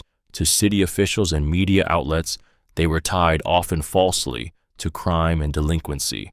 But at its core, this wasn't about fabric. It was about identity. These young men, Chicanos, many of them born in the U.S., were asserting themselves in a country that treated them like outsiders. The riots began when sailors claimed they were attacked by a group of zoot suiters. What followed was sanctioned chaos. Servicemen flooded the streets, dragging men off trolleys into alleys, even pulling teenagers out of movie theaters. Police arrested the victims, not the attackers. For days, Los Angeles was a war zone of fists and fury, and the city let it happen. Officials banned zoot suits, the press cheered the beatings. The message was clear: know your place or be made an example. The zoot suit riots weren't just street fights. They were eruptions of a deeper, festering truth, that even as America fought fascism abroad, it was bleeding from prejudice at home. Wilhelm Gustloff's sinking killed 9,000 plus. On a frozen January night in 1945, as war-torn Europe convulsed in its final agony, a single Soviet torpedo turned the Baltic Sea into a floating grave. The Wilhelm Gustloff, a German ship packed with civilians, wounded soldiers, and terrified refugees, was struck and sunk, killing over 9,000 people in the deadliest maritime disaster in history. The ship was never meant for this. Originally a Nazi luxury liner used for propaganda cruises, under the Strength Through Joy program, it had been hastily converted into an evacuation vessel as the Red Army swept toward East Prussia. Families with children, injured soldiers, nurses, and Nazi officials all crammed aboard, over 10,000 souls desperate to escape advancing Soviet forces known for brutal revenge. The sea offered no mercy. On the night of January 30th, 1945, the Gustloff sailed in near total darkness. Lifeboats were few, the air was brittle with cold, and then came the torpedoes, 3 of them, fired from Soviet submarine S-13. Within minutes, chaos erupted. The ship listed violently, lights failed, and panic surged. Mothers clutched infants as icy water rushed through the corridors. People jumped, screamed, disappeared into the black. There were no lifebelts for most. The sea was below freezing. Of the estimated 10,600 aboard, fewer than 1,000 survived. And yet, this catastrophe remains nearly forgotten, buried beneath the crimes of the regime it served. The dead were Germans, many of them civilians, and history struggles with how to mourn them. But grief is not selective. Innocents died, swallowed by war's final, indifferent act. No grand strategy, no battlefield, just screams, darkness, and the cruel silence of a sea that remembers everything. Hitler's nephew fought for the U.S. Navy, while Adolf Hitler commanded Nazi Germany and orchestrated one of the darkest regimes in history. His own flesh and blood, William Patrick Hitler, wore a different uniform. He served in the U.S. Navy, fighting against his uncle's monstrous empire with the stars and stripes stitched to his sleeve. The story is as strange as it is powerful. William was the son of Hitler's half-brother, Alois, and a British woman. Born in Liverpool, he later moved to Germany in the 1930s, hoping his infamous last name might open doors. For a while, it did. He held odd jobs, gave interviews, and even tried to leverage his family tie for personal gain. But Hitler grew suspicious of him and cut him off. William fled Germany in 1939, just in time. He moved to the United States and began speaking out against the Nazi regime. When war broke out, he wanted to fight, but no one wanted a Hitler in uniform. He had to write a personal letter to President Franklin D. Roosevelt, pleading for permission to enlist. Eventually, he was cleared. William Patrick Hitler joined the U.S. Navy in 1944 as a pharmacist's mate, serving honorably in the blood and chaos of the Pacific. Imagine the weight of that name, Hitler, stitched to a U.S. uniform. Every salute, every operation, every casualty carried a surreal irony. He wasn't just fighting for freedom, he was fighting to erase the shadow cast by his own bloodline. After the war, he disappeared into quiet anonymity, changed his name, and started a new life. But for a moment in history, the nephew of history's greatest tyrant chose a different legacy, one of defiance, courage, and redemption. British pilot, downed bomber. with flare gun in one of the most astonishing mid-air encounters of World War II, a British pilot with no ammunition left, his guns jammed and hope nearly gone, shot down a German bomber using nothing but a flare gun, turning desperation into one of the war's most improbable victories. It happened in 1940, during the height of the Battle of Britain. RAF Flight Lieutenant Ray Holmes was scrambling over London when he spotted a German Dornier Do-17 bomber heading straight for Buckingham Palace. With his Hurricane fighter's machine guns jammed, Holmes had seconds to decide. He could let it pass or try the unthinkable. First, he rammed the bomber with his own aircraft, slicing off its tail and sending it crashing into Victoria Station below. Then, as his plane was falling apart and his options vanished, Holmes pulled his flare pistol, designed for signaling, not combat, and fired at the stunned German crew bailing out. The pilot of the Dornier was wounded by the flare and captured. It was a shot fired out of instinct, not strategy, a last scream of defiance in the face of death. Holmes bailed out seconds later, parachuting safely into the streets of London as civilians watched in awe. His wrecked fighter landed nearby. The bomber, obliterated. Buckingham Palace was spared. It's the kind of moment war shouldn't allow, a duel not of machines but of raw nerve. No radar, no missiles, just a man in the sky, refusing to surrender, weaponless except for fire and fury. In that sky, for one surreal moment, a flare gun became the sword of a knight, and it worked. D-Day troops used clickers to identify friends. On the night of June 6, 1944, as paratroopers dropped into the pitch-black chaos of Normandy behind enemy lines, they carried with them one of the simplest and most vital tools of survival. Not a weapon, not a map, but a tiny metal clicker, no larger than a matchbox. With a single click, it could mean the difference between life and death. These devices, known as crickets, were issued to U.S. airborne troops, especially those in the 101st Airborne Division. Their mission was to land before the main beach assault and disrupt German defenses, but they were scattered in darkness, fog, and gunfire. Visibility was near zero.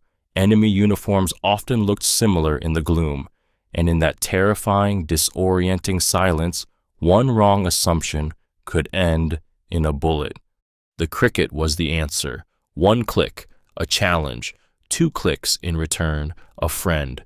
It was a primitive language of metal and instinct, a heartbeat in the dark. Soldiers clutched them in their trembling hands as they crept through hedgerows, fields, and shattered villages, not knowing if the next silhouette was a brother or a killer. There was no time for introductions, no room for doubt, just that cold, metallic click, the loneliest sound in the world, until it was answered. For some, it was the last thing they heard before gunfire. For others, it was a miracle of connection. In a night where fear reigned and chaos screamed, those tiny clicks spoke a quiet language of trust, of survival, of brotherhood forged in darkness, beneath the shadow of war. Brits broke German naval codes. In the silent war beneath the waves, where U-boats stalked merchant ships and convoys vanished into fire and salt, one of the most decisive victories didn't happen on the ocean. It happened in the quiet corridors of Bletchley Park, where British codebreakers cracked the German Navy's most feared secret, the Enigma naval cipher. The Kriegsmarine believed their version of Enigma was unbreakable. Unlike standard military Enigma, the naval variant used more rotors, more plugboard settings, and changed its codes daily. It controlled the movements of U-boats, the deadliest wolves of the Atlantic, and held the fate of thousands of Allied sailors in its shifting keys. Breaking it wasn't just hard, it was nearly impossible, but the men and women at Bletchley Park didn't stop. With mathematical brilliance, mechanical ingenuity, and psychological endurance, they chipped away. The breakthrough came thanks to captured Enigma documents from daring Royal Navy missions, paired with the work of Polish cryptographers who had cracked earlier versions years before. Using these fragments, British genius Alan Turing and his team built machines, bombs, to simulate millions of Enigma settings at lightning speed. Every time they broke the day's settings, they could read German naval orders in real time. Convoys were rerouted. U-boats were hunted. Thousands of lives were saved, all by minds waging a silent war in shadows. But it had to remain secret. Even when messages revealed impending attacks, the Allies sometimes let ships sink to keep the codebreakers hidden.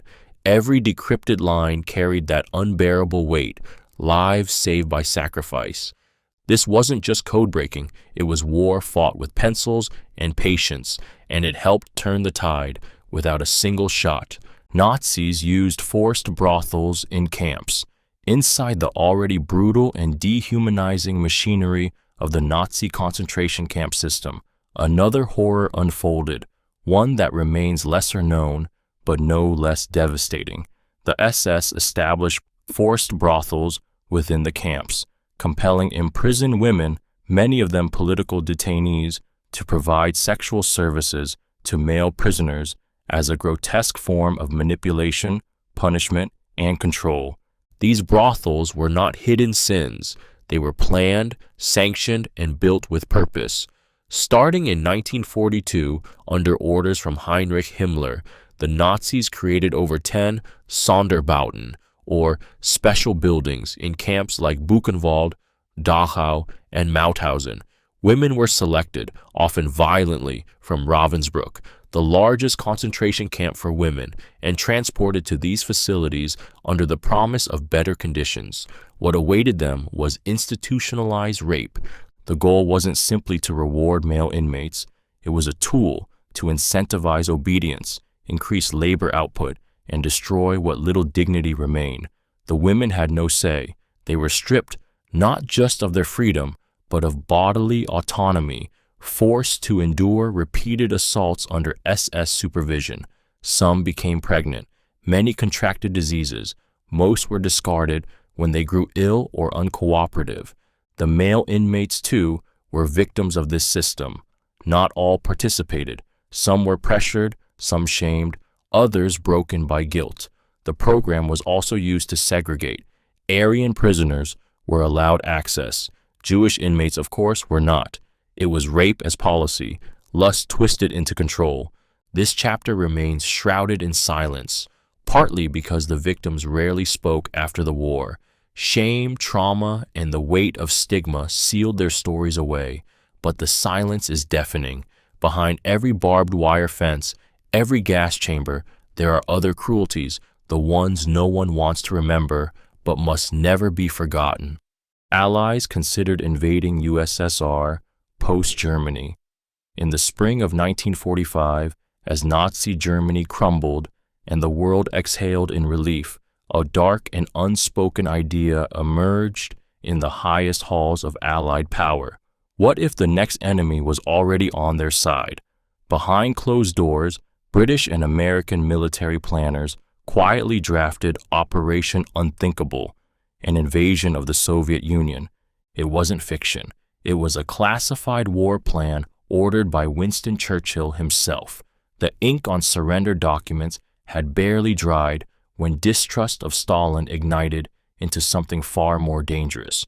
Churchill watched with growing dread as Soviet forces occupied Eastern Europe, installed puppet regimes, and tightened their iron grip on half the continent.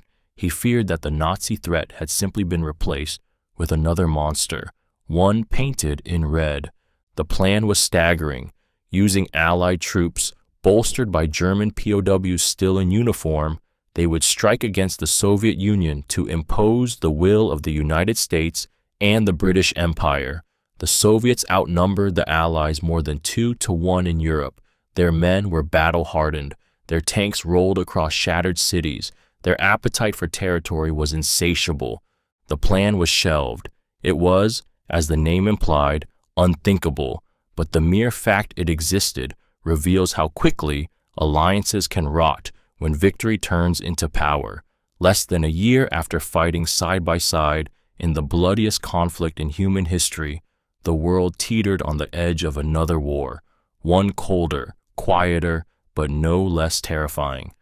Operation Unthinkable was never executed, but its ghost became the shadow that loomed for the next half-century. The Cold War had already begun, no shots fired, just a page and a possibility. Nazis had cruise and ballistic missiles.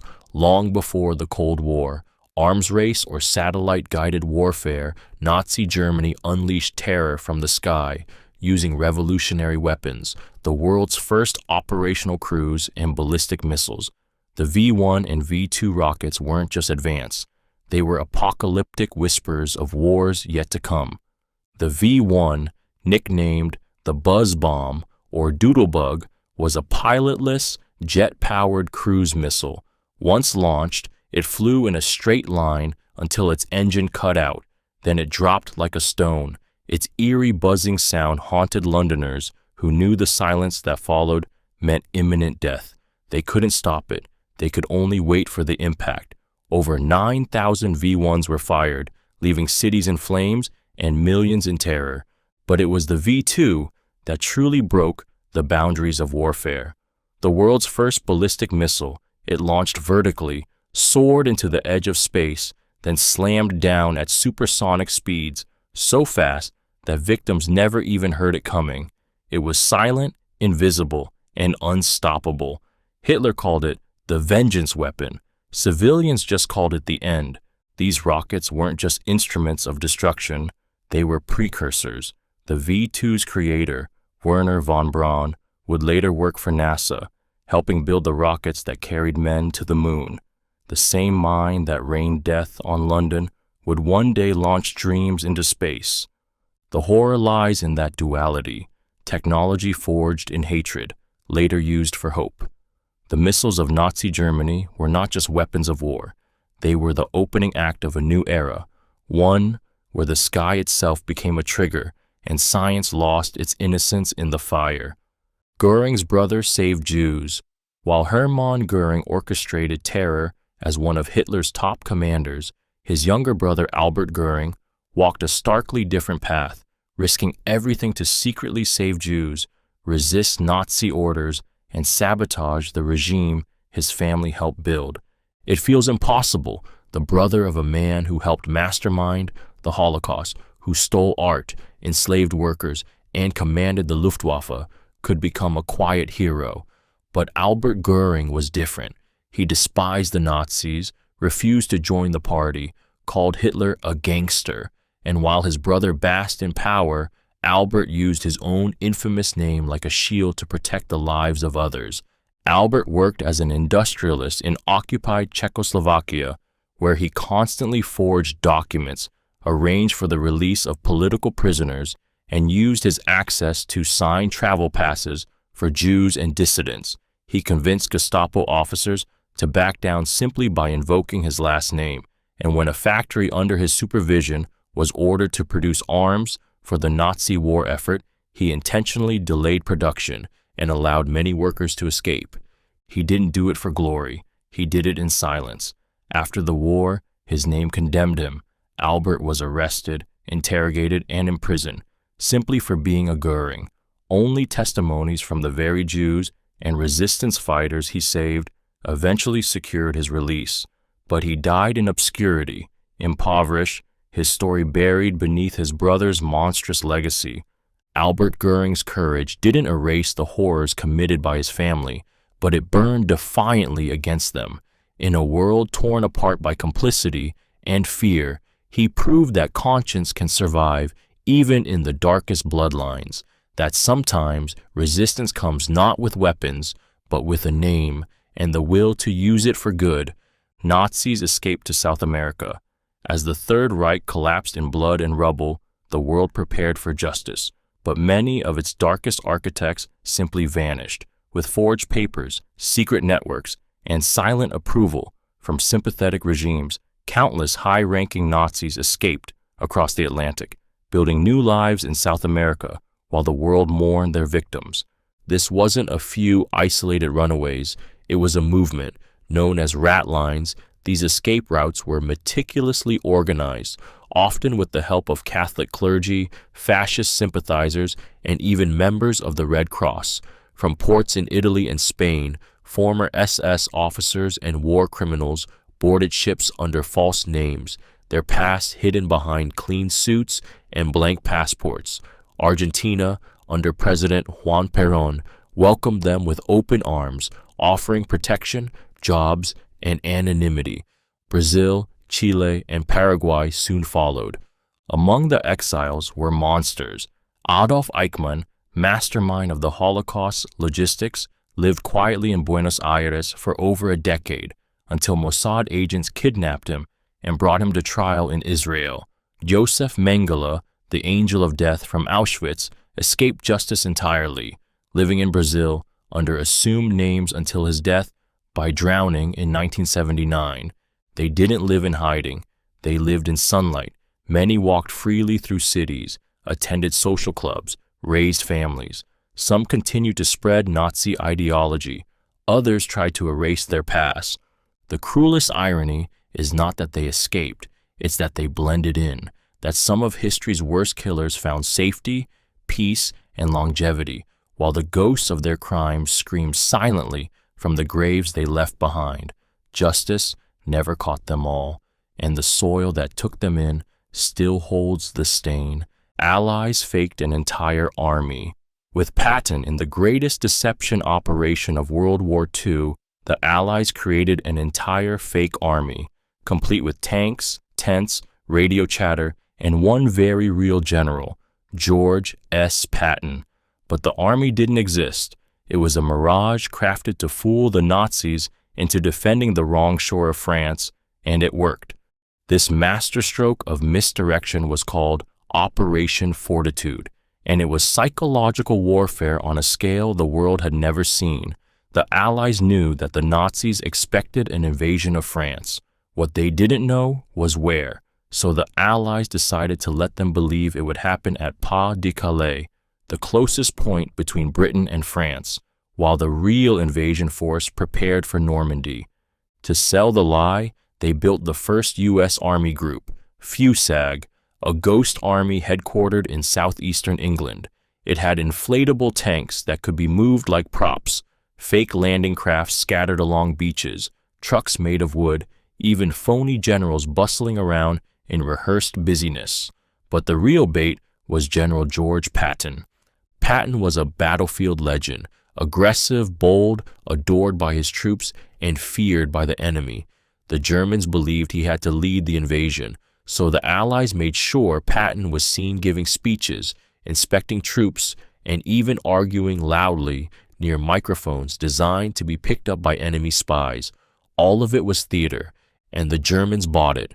They kept panzer divisions guarding Pas de Calais even after D-Day began, waiting for an attack that never came. Thousands of lives were spared on Normandy's beaches because the Nazis were chasing shadows. It wasn't just bullets that won the war. Sometimes it was imagination, wearing a general's stars and marching to the sound of silence. Soviet night witches flew bombing missions.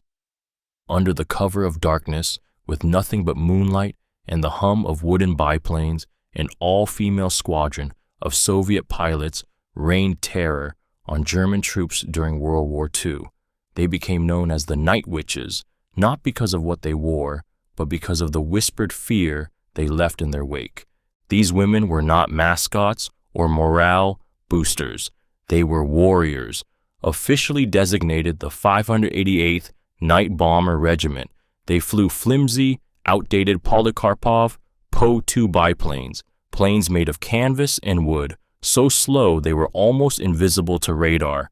But what they lacked in machinery, they made up for in fury. They cut their engines near target zones and glided silently over enemy lines, dropping bombs before vanishing back into the night.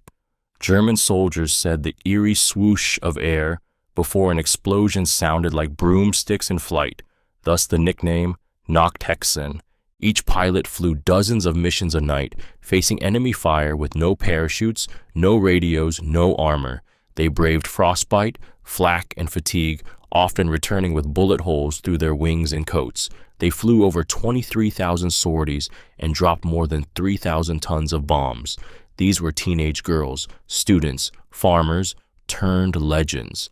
Their commander, Marina Raskova, had to beg Stalin to let them fly. Once he agreed, they didn't just prove themselves, they humiliated their enemies. Some Nazis refused to fight them, saying it was dishonorable to be shot down by a woman. But the Night Witches didn't ask for respect.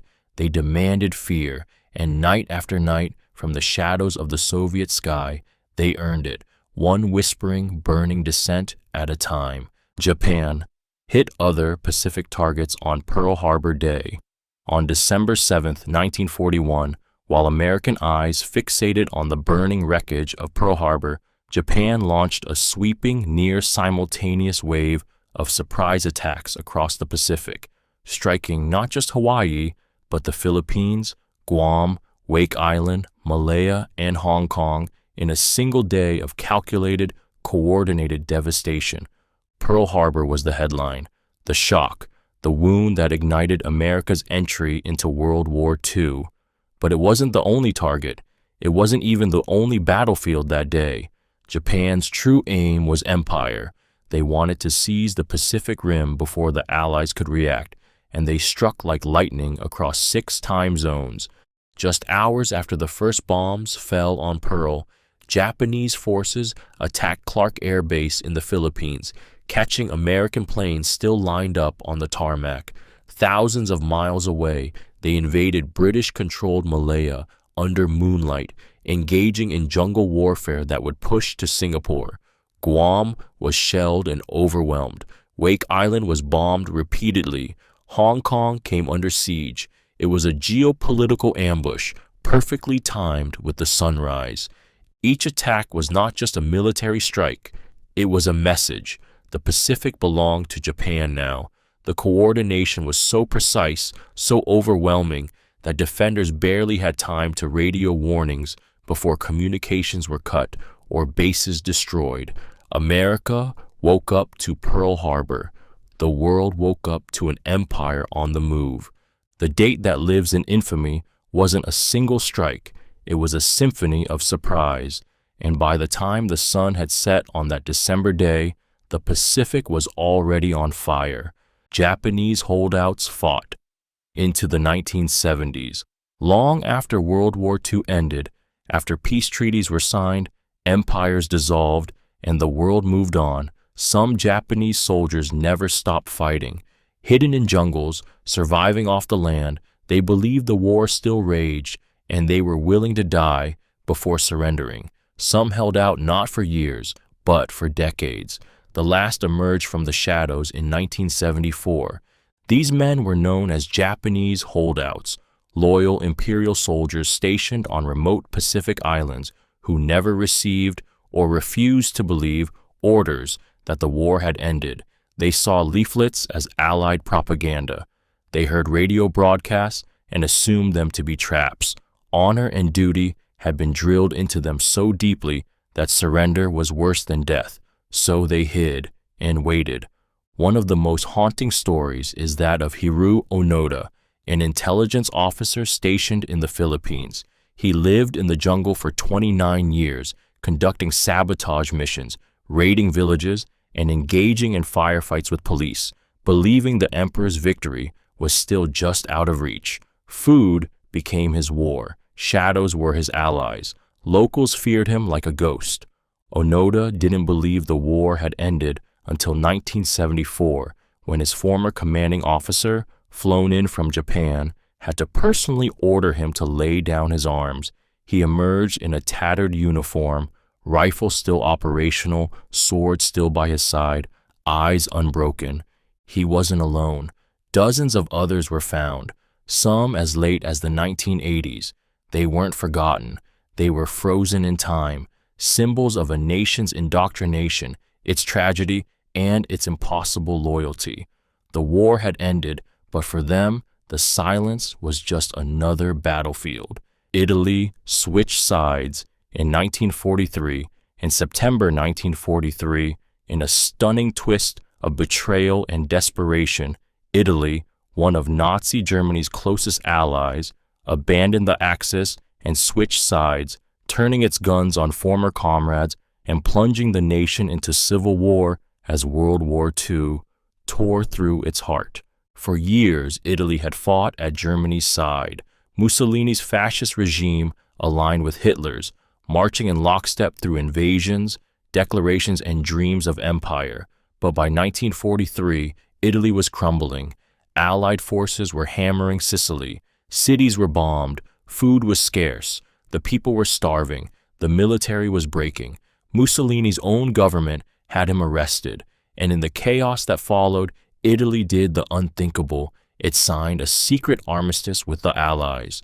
When the announcement was made public on September 8th, German forces reacted with fury. Overnight, former allies became enemies. Nazi troops stormed into Italy, disarmed Italian soldiers, and occupied vast swaths of the country. In some places, Italian troops were executed where they stood. In others, they joined the Germans and kept fighting. But in the mountains and villages, resistance ignited. The Italian Civil War had begun. Mussolini, rescued by Hitler in a dramatic glider raid, was reinstalled as a puppet leader in the north. But the country was split between fascists and partisans, occupiers and liberators, betrayal and survival. Families turned on each other. Soldiers fought soldiers in the same uniform just months before. Italy bled from both ends. Italy's switch wasn't just political, it was personal. It fractured the nation's soul. And as Allied boots climbed the Apennines and German forces dug in, Italy became not just a battlefield, but a mirror of a world shattering from within. Native language codes were uncrackable. In a war defined by broken codes and shattered ciphers, one message system stood untouched by enemy hands: the unbreakable languages of Native American soldiers. Their voices, once silenced by oppression, became a secret weapon that saved thousands of lives and turned the tide of World War II from the Pacific Islands to the beaches of Europe. These were the code talkers, primarily Navajo Marines, but also soldiers from Comanche, Choctaw, Hopi, and other nations who used their native tongues to transmit battlefield messages. Their languages were complex, tonal, unwritten, and unfamiliar to any cryptographer on Earth. The result?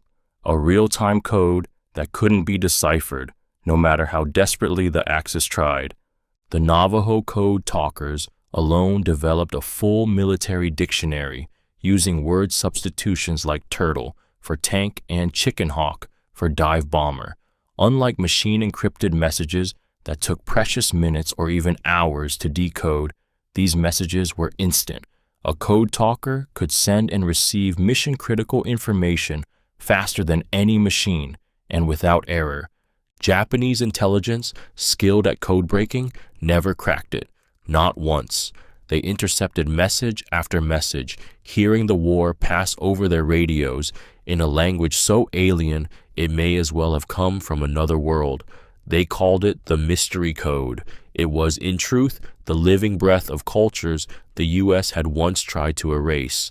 These men were warriors twice over, fighting for a country that had betrayed their people, using the very languages that had been banned in schools and beaten out of generations. But they spoke anyway, and in their words, entire regiments moved safely, victories were won, and silence finally became strength. Kamikaze means divine wind. In the final desperate chapters of World War II, young Japanese pilots climbed into cockpits with no return, fueled by honor, duty, and heartbreak. They were the kamikaze, human bombs, crashing their planes into Allied ships with deadly precision. But behind the flame and steel was a word rooted in myth: kamikaze, divine wind. The name reaches back centuries. In the 13th century, when Mongol invaders tried to conquer Japan, typhoons suddenly wrecked their fleets. The Japanese believed these storms were gifts from the gods, a divine wind that saved their homeland. That sacred memory was resurrected in 1944 when Japan faced another seemingly unstoppable enemy, the United States. As the war turned and hope faded, Japan turned to the unthinkable.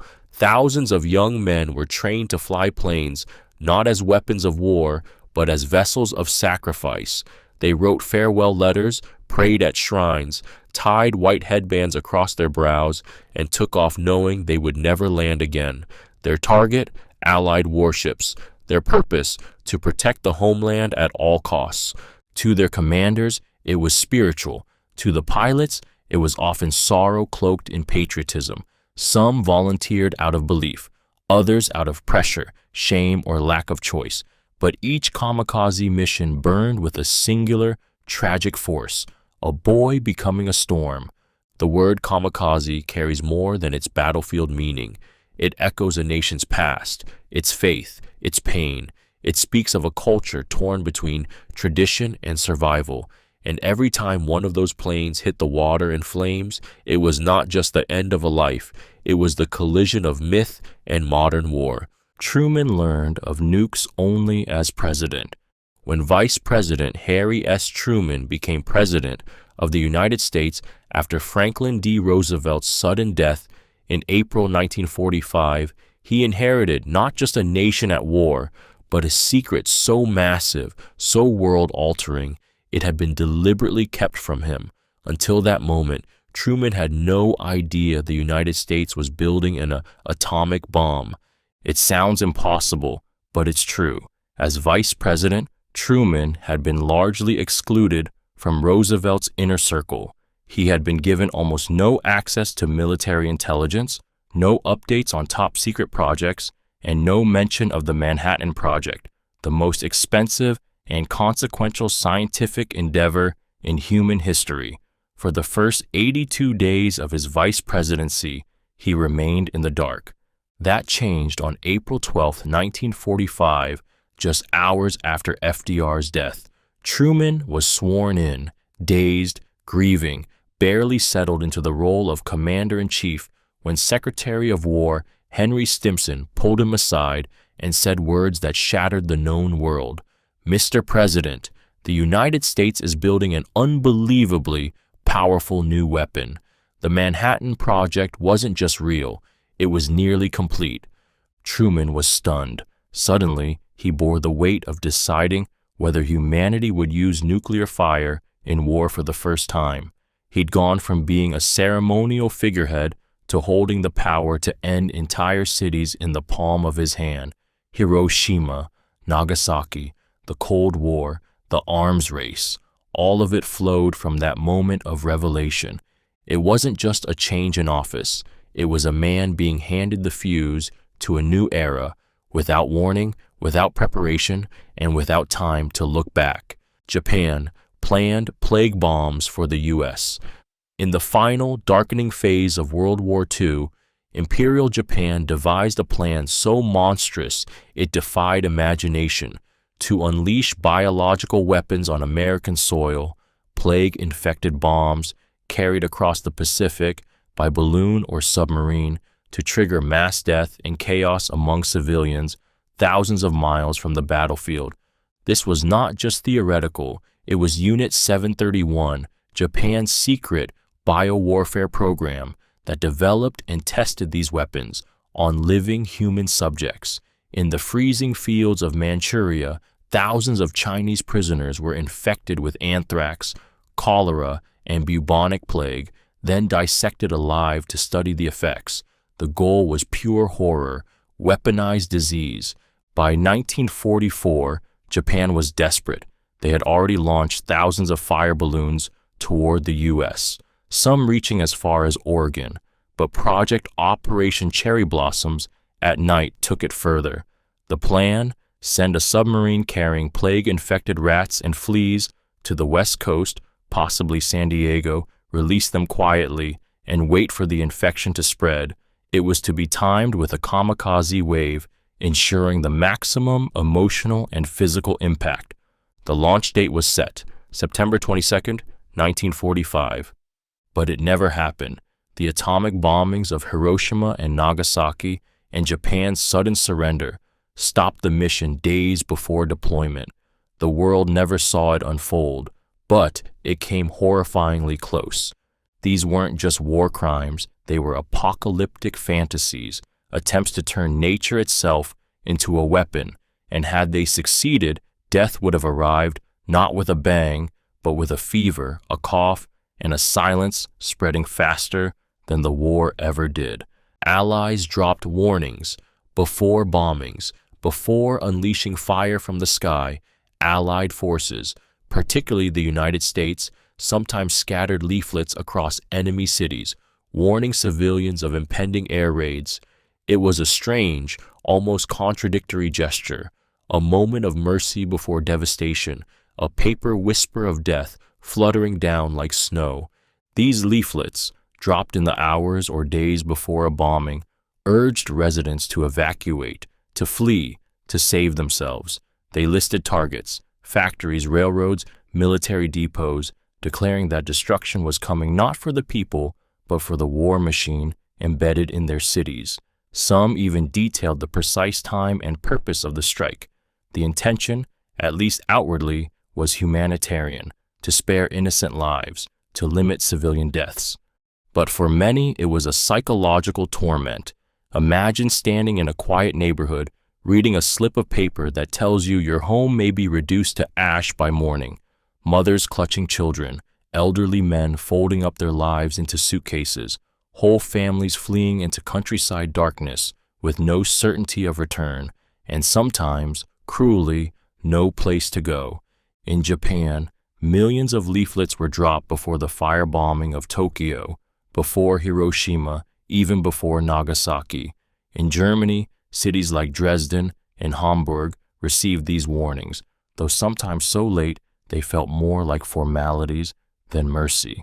To the Allies, it was an attempt at moral high ground in a war already thick with moral compromise. To those on the ground, it was a terrifying riddle. Do we run? Will it come? Will this paper save us? It was hope and dread folded into a fragile page, drifting down from heaven.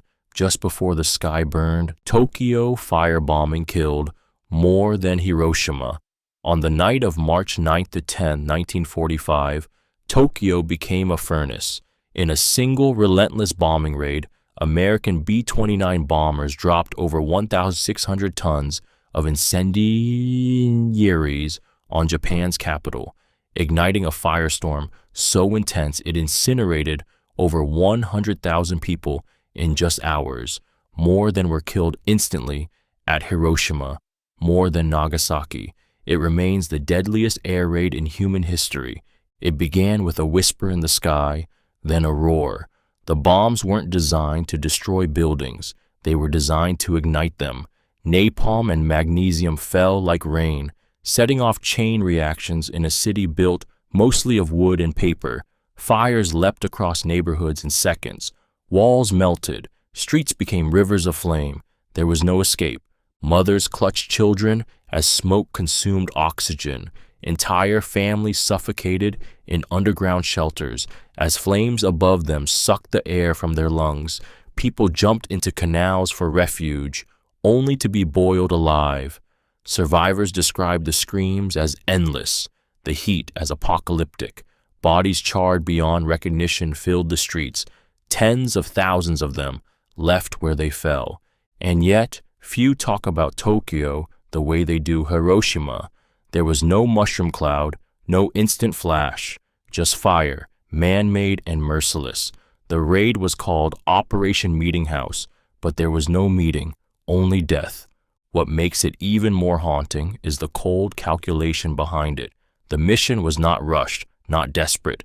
It was deliberate, planned, tested, and executed with chilling efficiency. For one night, hell came not from nuclear science, but from flame and wind, and a city, the beating heart of a nation, was turned into ash.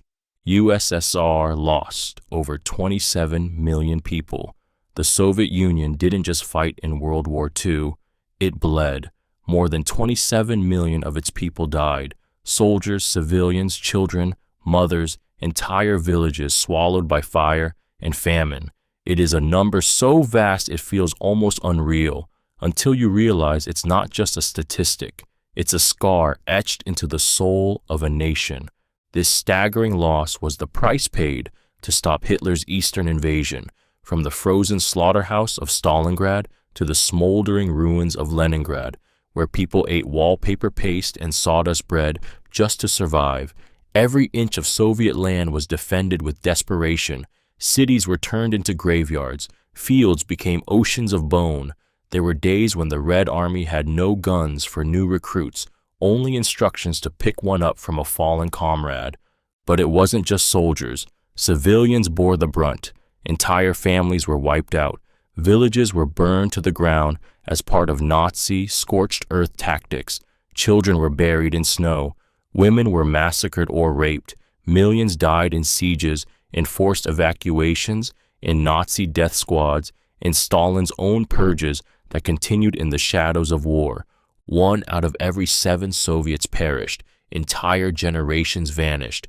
And yet they kept fighting, driven not by glory, but by survival, by the knowledge that surrender meant extinction. The victory they achieved came not from strategy, but from endurance beyond human limits. The West remembers D-Day. Russia remembers everything. For them, World War II wasn't a chapter. It was a funeral, a 27 million voice silence that still echoes across their soil, one grave at a time. Most German losses were on the Eastern Front. When we picture World War II, we often think of the storming beaches of Normandy, the rubble of London, or the desert battles of North Africa. But the true meat grinder, the place where Nazi Germany bled out the majority of its strength, its soldiers, and its soul, was the Eastern Front. It wasn't just a battlefield, it was a furnace that devoured an empire. Of the 5.3 million German military deaths in World War II, over 80% occurred in the East, fighting the Soviet Union. This was where entire armies disappeared, where cities became graveyards, where battles weren't measured by miles gained, but by the millions who never returned home.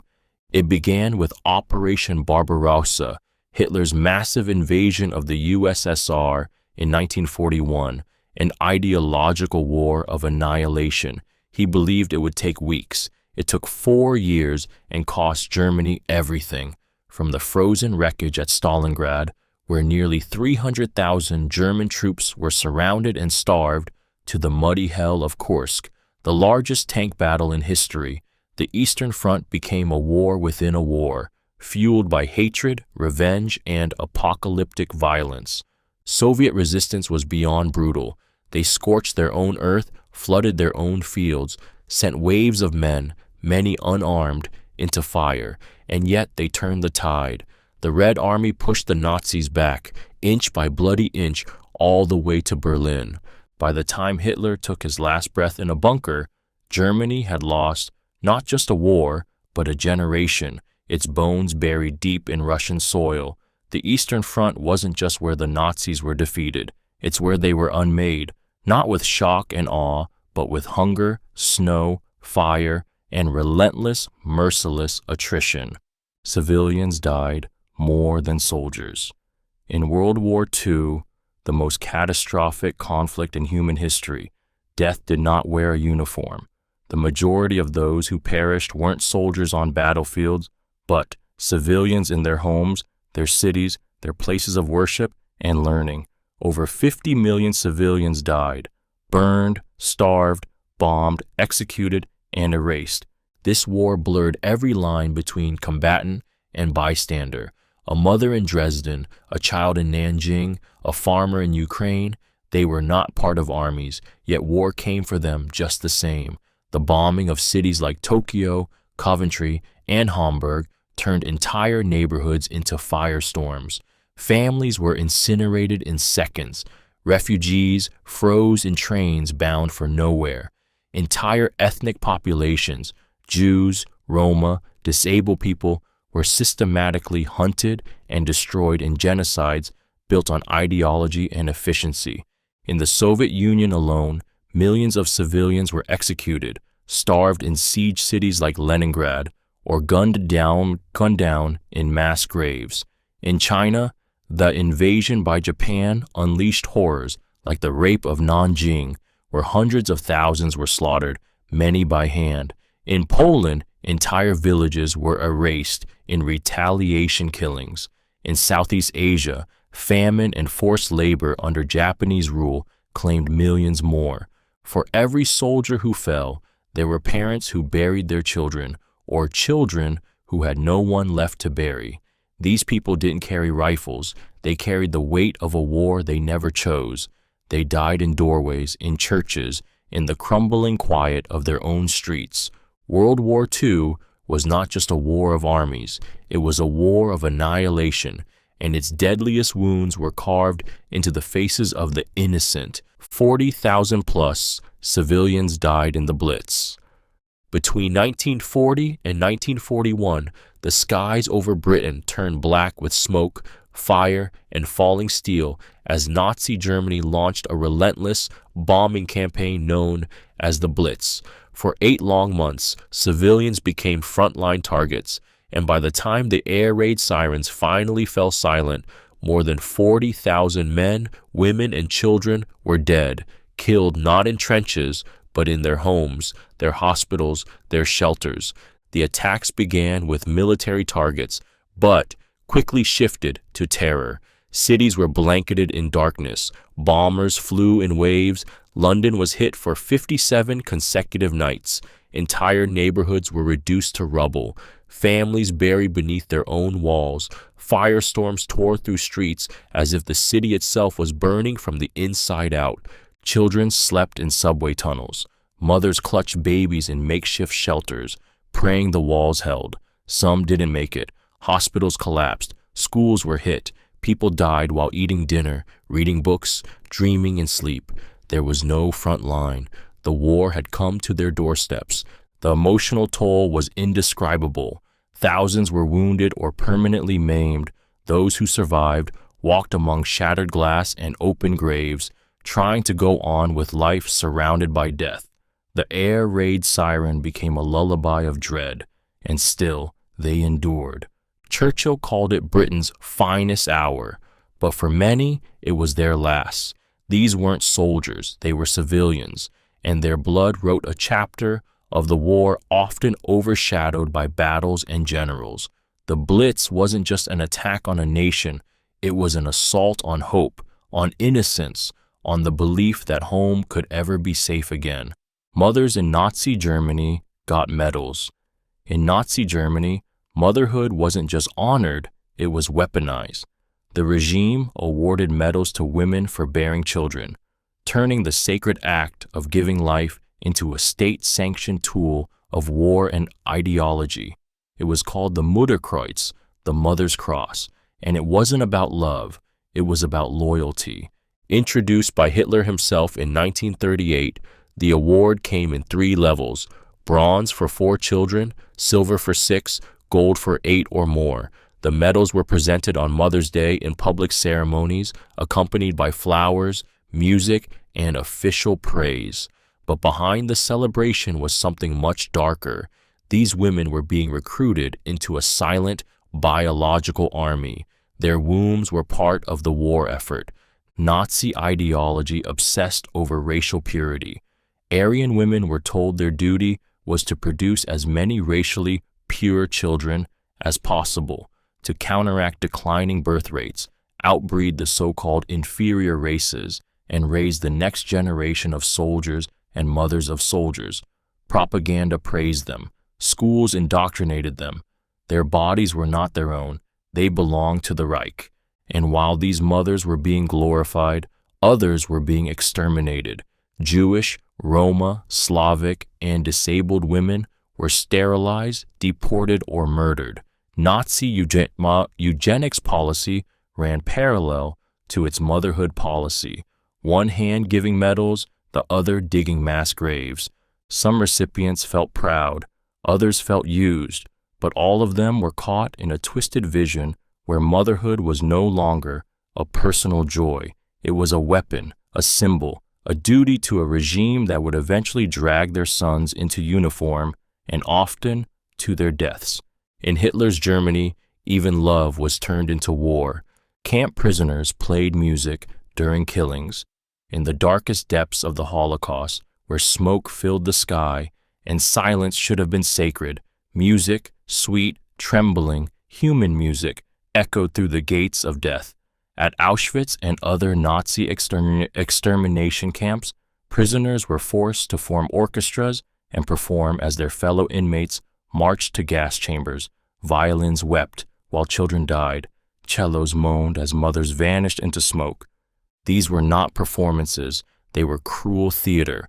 The SS ordered these prisoner musicians to play cheerful marches, folk songs, or classical pieces at the entrance to crematoria. The purpose was deliberate, to create calm, to mask screams, to keep the machinery of death running smoothly. The sound of music dulled panic, soothed guards, and numbed the final footsteps of the condemned. In some cases, orchestras played as slave laborers left for or returned from grueling shifts, bloody, broken, and barely breathing, while others were made to play during selections, when life or death was decided with a gesture. The musicians played with shaking hands. They knew every note cost them a piece of their soul. They had to watch. They had to keep tempo, and if they faltered, they could be shot, replaced, or sent where the silence waited.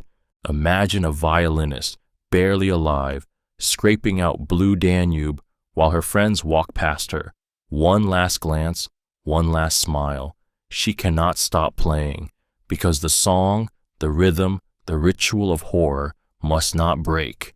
In that grotesque collision of art and atrocity, music became a weapon of obedience, a veil over genocide, and its echoes remind us that even beauty can be twisted into silence when played by trembling hands beneath the boots of evil. Nazis rose to power via elections. The Nazi Party didn't seize Germany in a sudden coup. They rose through the ballot box, exploiting democracy to destroy it from within. Adolf Hitler's path to absolute power began not with tanks, but with votes. What followed is a haunting reminder. Sometimes, the death of freedom is written in ink, not blood. In 1930, amid economic despair, mass unemployment, and political paralysis, the Nazi Party gained traction by promising strength, unity, and national rebirth. They railed against communists, Jews, liberals, and the weakness of the Weimar Republic. Their message was simple.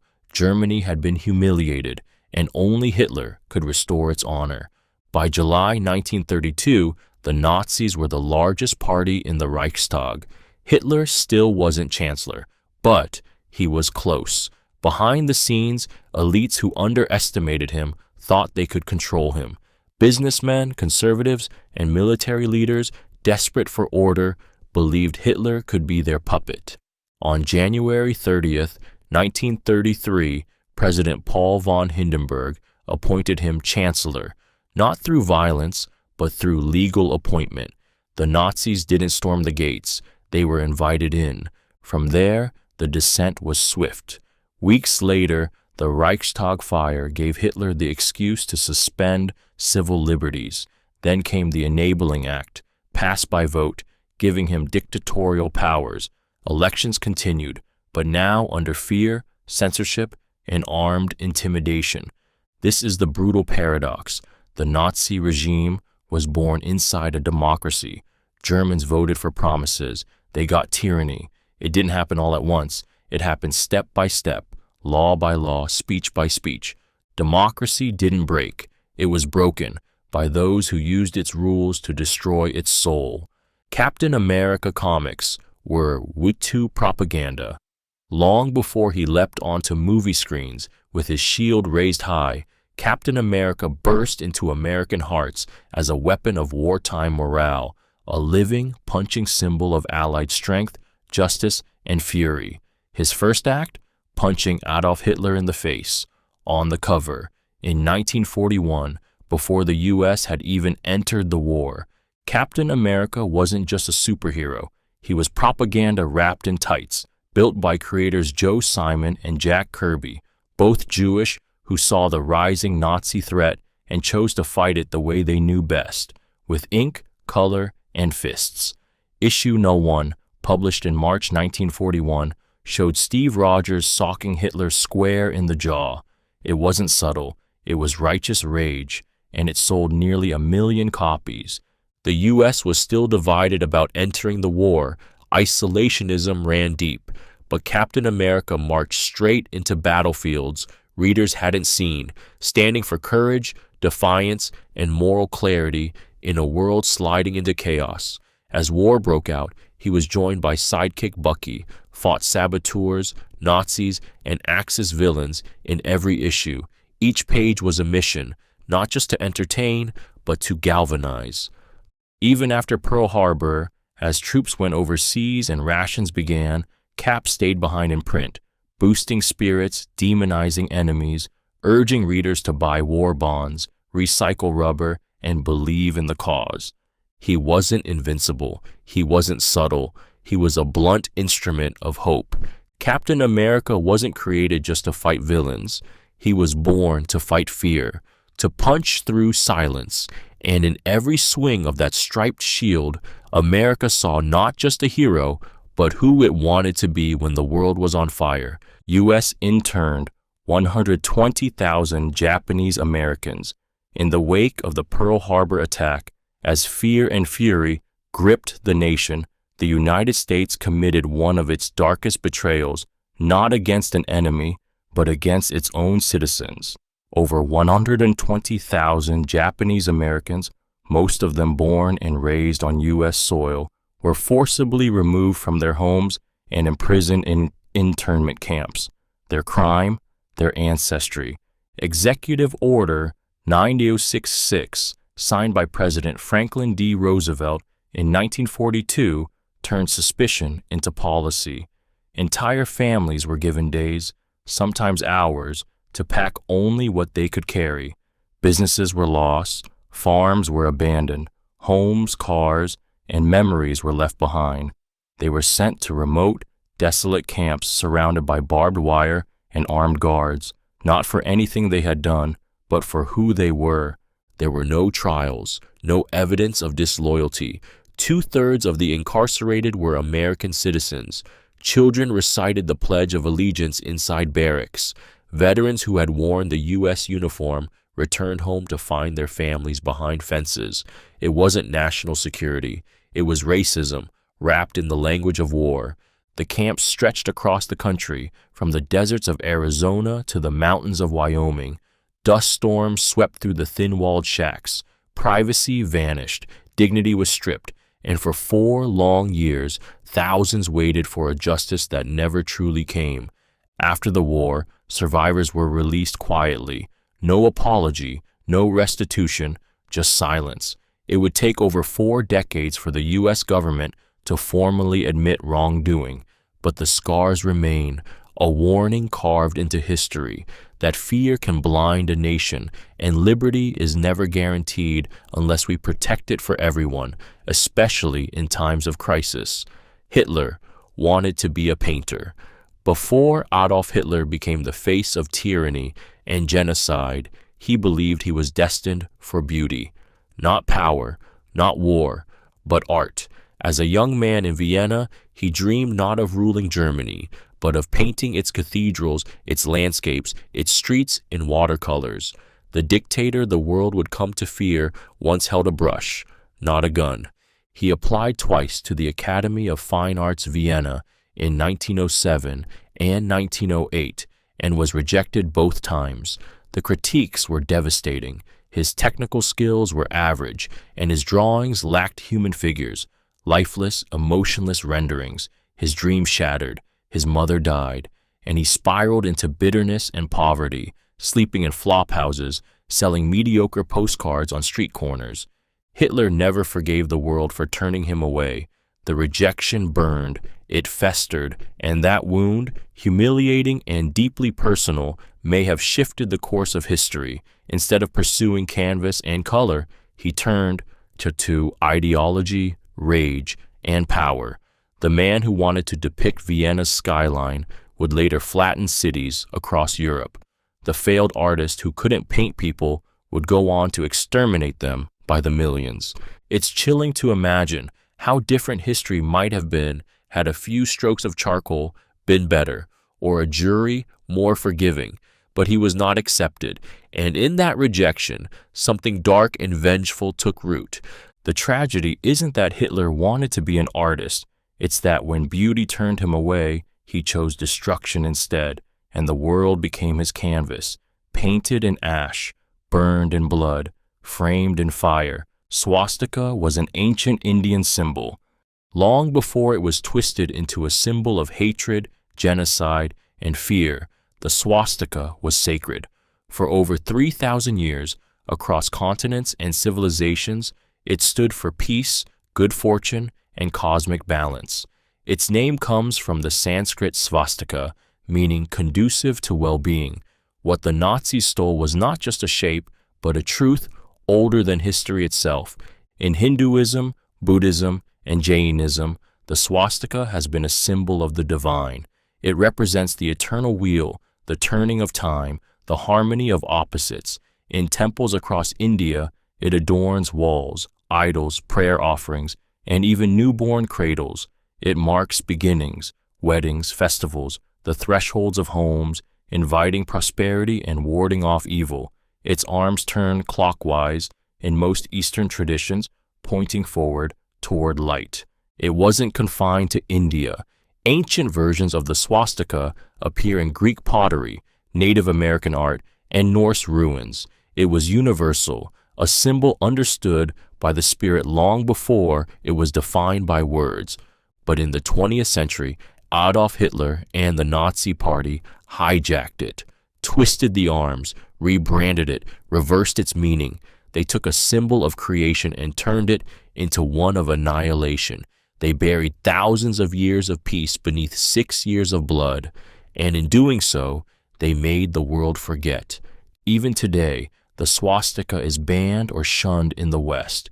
People see it and recoil, but for millions across Asia, it remains sacred, surviving beneath the shadow of history, clinging to its ancient meaning. The horror isn't just what the Nazis did with the swastika, it's that they nearly erased its soul. Nazis built underground, bunkers and factories as Allied bombs scorched German cities from above. The Nazi regime burrowed deep into the earth, constructing vast underground bunkers, hidden armament factories, and subterranean labyrinths carved into rock. These weren't shelters, they were war machines, concealed beneath soil and stone where darkness hid desperation. By 1943, the Third Reich knew its skies were no longer safe. Allied air superiority was crushing. Cities burned, factories collapsed, production stalled. The answer? Go underground. Literally, across Germany and occupied territories, prisoners, forced laborers, and concentration camp inmates were marched into caves, mines, and tunnels, forced to dig, blast, and bleed to create secret facilities. One of the most infamous was Mittelwerk, nestled inside the Harz Mountains. There, under horrific conditions, prisoners built V-2 rockets, the world's first ballistic missiles, amid toxic fumes and collapsing tunnels. Over 20,000 workers died, not from combat, but from starvation, beatings, and exhaustion. Their bones still linger in the stone. Other complexes, like Project Riese in Poland or the Weingut wine bunker in Bavaria, were never even completed. Hitler dreamed of underground headquarters, secret command centers, and hidden railways to outlast the bombing. But these dark monuments were often built on corpses, construction by death. Some bunkers were colossal, equipped with steel blast doors, air filtration, and reinforced concrete meters thick. Others were little more than pits filled with whispers. They were not merely functional, they were delusional, built on the fantasy that the Reich could retreat underground and rise again. Today, many remain sealed or buried, not just beneath earth, but beneath memory, forgotten tombs of industry and ideology, places where the war didn't just happen above ground, but deep beneath, where hope could not breathe and cruelty echoed off every wall. With 150,000 troops landed on D-Day on June 6, 1944, as dawn broke over the stormy coast of Normandy, France. More than 150,000 Allied troops surged onto the beaches in the largest seaborne invasion in human history, D-Day wasn't just an operation, it was a gamble, a turning point, a storm of courage, chaos, and sacrifice that marked the beginning of the end for Nazi Germany. These weren't just numbers, they were men from across the world, American, British, Canadian, Polish, French, some barely out of high school, others already hardened by years of battle. They landed in waves, soaked, seasick, and terrified, facing fortified German defenses, machine gun nests, landmines, barbed wire, and cliffs rising like walls of death. They hit 5 beaches: Utah, Omaha, Gold, Juneau, and Sword, each name now sacred, stained with blood and bravery. At Omaha Beach alone, American forces faced such brutal resistance that some units suffered 90% casualties in the first hour. The sea turned red, bodies floated in the surf, and still, they kept moving forward. Paratroopers had dropped behind enemy lines hours earlier, scattered in the dark, fighting to regroup. Navy ships pounded the coast with artillery. Airplanes roared overhead, and through smoke, gunfire, and screams, the men climbed, crawled, and clawed their way inland, inch by inch. It wasn't victory, not yet, but it was the breach, the rupture in Hitler's fortress, the beginning of a liberation that would take months, cost thousands more lives, and change the course of history. Each soldier carried more than a rifle. They carried the weight of hope, the burden of a world watching, and the whispered prayers of millions who dreamed of freedom. That day, they answered, Eiffel Tower lift, cut to spite Hitler. When Nazi forces marched into Paris in 1940, one of the first symbols they laid eyes on was the Eiffel Tower, tall, defiant, unbroken. But as Hitler gazed upon the Iron Crown of France, there was one thing he could not do: reach the top. The French had sabotaged the elevator system, cutting the cables before the Germans arrived. If Hitler wanted to ascend, he'd have to climb the stairs, 1,665 of them. He never did. It was a silent rebellion. Paris had fallen. Swastikas hung over city streets, but the Eiffel Tower, the soul of the city, refused to kneel. Technicians disabled the lifts, making it inaccessible during the occupation. Officially, they claimed repairs were impossible, but the message was loud and clear. You can take our city, but you won't own its spirit. When Hitler toured Paris, he stopped briefly at the base of the tower, posed for a photo, and left without ascending. The tower had rejected him, quietly, without violence, just a simple, elegant act of defiance. And that defiance became legend. The lifts weren't repaired until after the liberation of Paris in 1944. Only then, when the Nazis had been driven out, did the tower breathe again, rising not just in height, but in pride. In a war filled with fire and brutality, this was something else, a poetic resistance etched in steel and silence. The Eiffel Tower stood not just as a monument, but as a reminder. Even under occupation, the human spirit can refuse, can resist, and sometimes can say no without saying a word. Hitler banned battlefield chemical weapons. Despite overseeing a regime responsible for gas chambers, genocide, and brutal warfare, Adolf Hitler made a striking and paradoxical decision during World War II. He refused to use chemical weapons on the battlefield. Germany, the same country that pioneered poison gas in World War I, held back by Hitler's own command. It wasn't because he lacked the means. The Nazis stockpiled vast reserves of deadly chemical agents like mustard gas, phosgene, and a terrifying new nerve agent called sarin. They had the production, the delivery systems, the scientific knowledge, and yet not a single gas shell was used against Allied troops in combat. Why? Part of the answer is strategic. Hitler believed the Allies likely had chemical weapons too, and feared deadly retaliation if he acted first. But there's a deeper, more personal reason that historians can't ignore. Hitler himself had been a victim of gas. During World War I, he was temporarily blinded in a British mustard gas attack. That experience traumatized him. It was said he loathed the weapon, not because it was inhumane, but because he had once been on the receiving end. And so, even as he oversaw the use of Zyklon B in extermination camps, he drew a line at the battlefield, a line soaked in hypocrisy but never crossed. It's a grim contradiction, one that haunts the war's moral landscape. Hitler unleashed horror after horror, but in this one domain, he paused, not out of mercy, not out of ethics, but out of fear, memory, and the ghost of gas that once filled his lungs. A man who gassed millions, but stopped short at soldiers. Anne Frank died weeks before liberation.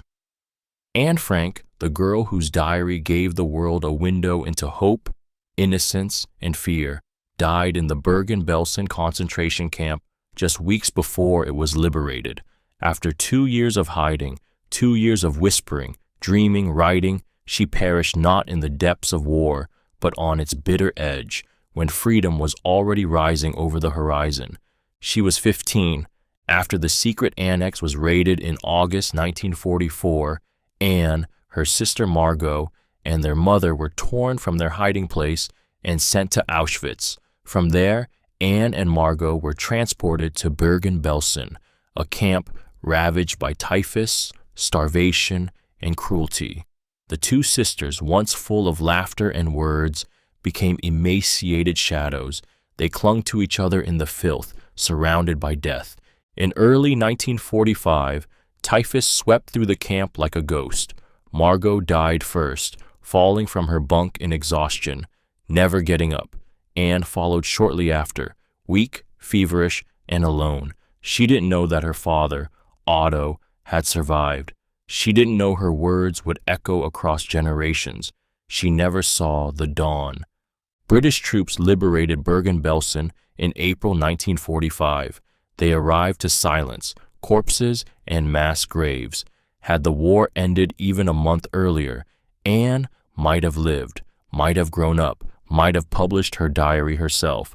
But history didn't give her that.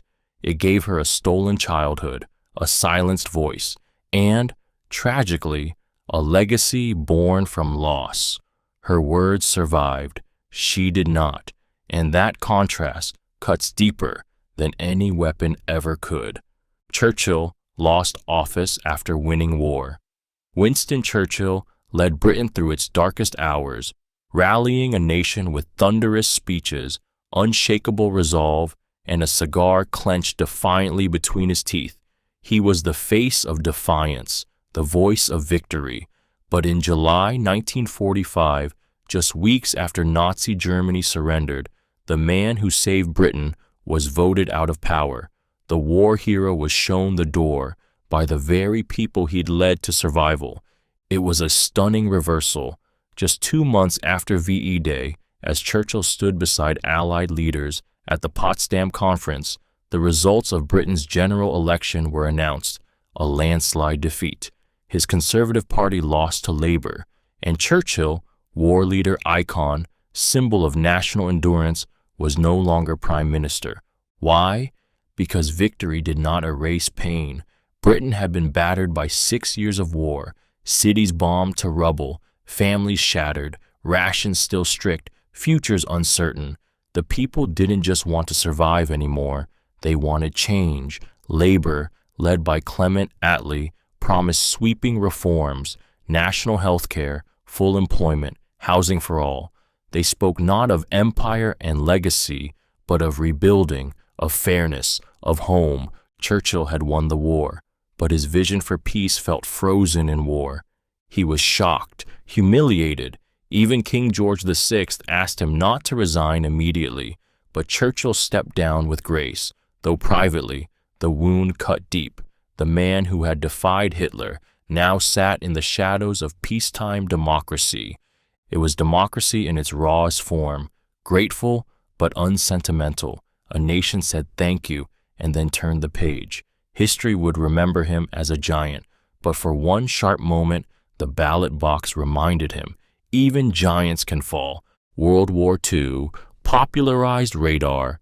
Before World War II, radar was a fledgling concept, a scientific curiosity with limited real-world use. By the war's end, it had become one of the most powerful and transformative technologies of the 20th century. Radar didn't just win battles, it reshaped them. It gave sight to the blind, warning to the unprepared, and survival to those who would have otherwise been swallowed in the dark. The term itself, radio detection and ranging, barely existed in the public mind when the first German planes darkened the skies over Britain. But behind the cliffs of Dover and across the coastline, the British had secretly constructed a web of early warning radar stations known as Chain Home. With them, they could see incoming Luftwaffe bombers long before they crossed the channel. It turned the tide in the Battle of Britain. Pilots scrambled with just enough time. Civilians took cover, and for the first time, the sky could speak before it killed. Radar grew rapidly from there, on land, at sea, in the air. Submarines were hunted, night fighters were guided, warships detected enemy fleets through storms and smoke. Every major power poured resources into radar development, realizing this invisible beam could mean life or annihilation. It didn't just shift military strategy, it saved lives by the thousands, and it changed how war worked. Less guesswork, more precision, fewer surprises. After the war, radar didn't vanish. It became air traffic control, weather forecasting, maritime safety, law enforcement, a wartime ghost now stitched into peacetime infrastructure. But its roots are in fear, in fire, in the need to see before being seen. WWG didn't just popularize radar, it weaponized it, and in doing so, permanently rewrote the relationship between vision, technology, and survival. 12 million plus Americans served in the war. During World War II, over 12 million Americans put on the uniform, men and women, black and white, rich and poor, drawn from cities, farms, reservations, and immigrant neighborhoods. It was the largest military mobilization in U.S. history. A generation didn't just answer the call, they became the war. From 1941 to 1945, the country transformed. Factories retooled overnight. Teenagers lied about their age to enlist. Families said goodbye at train stations, unsure if they'd ever see their sons again. Draftees and volunteers poured into every theater of the conflict, storming beaches in Normandy, slugging through jungles in the Pacific, flying bombing runs over Europe, freezing at Bastogne, bleeding at Iwo Jima. They were infantrymen, medics, engineers, codebreakers, gunners, cooks, and nurses. Some served in segregated units, like the heroic Tuskegee Airmen or the all-Japanese 442nd Infantry, the most decorated unit of its size in U.S. military history. Others were women in the wax or waves, breaking barriers and building war machines. Together, they formed an armed force unlike any the country had ever seen. They didn't all carry rifles. Some drove tanks, some typed orders, some hauled supplies across oceans, but every single one stood in the shadow of global collapse and pushed back. 12 million Americans didn't just serve, they left pieces of themselves in every corner of the world, in mud, in fire, in letters sent home, in dog tags buried under foreign soil. And when the war ended, those who returned carried it inside them forever, quietly, invisibly, but unforgettably. A nation had gone to war, and nothing would ever be the same. Stalin purged his own officers pre-invasion. In the years leading up to World War II, as Hitler rearmed and Europe edged closer to chaos, Joseph Stalin wasn't strengthening his military, he was dismantling it from within. Between 1937 and 1939, Stalin launched a brutal purge of his own Red Army, executing or imprisoning tens of thousands of officers, including most of its top generals. When Nazi Germany invaded in 1941, the Soviet Union's military wasn't just unprepared, it had been gutted by its own leaders' paranoia. This purge wasn't accidental. Stalin believed betrayal was everywhere. Convinced his officer corps harbored secret enemies, he unleashed the NKVD to extract confessions. Through torture, coercion, and lies, Marshal Mikhail Tukhachevsky, one of the Soviet Union's most brilliant military minds, was accused of conspiracy and shot.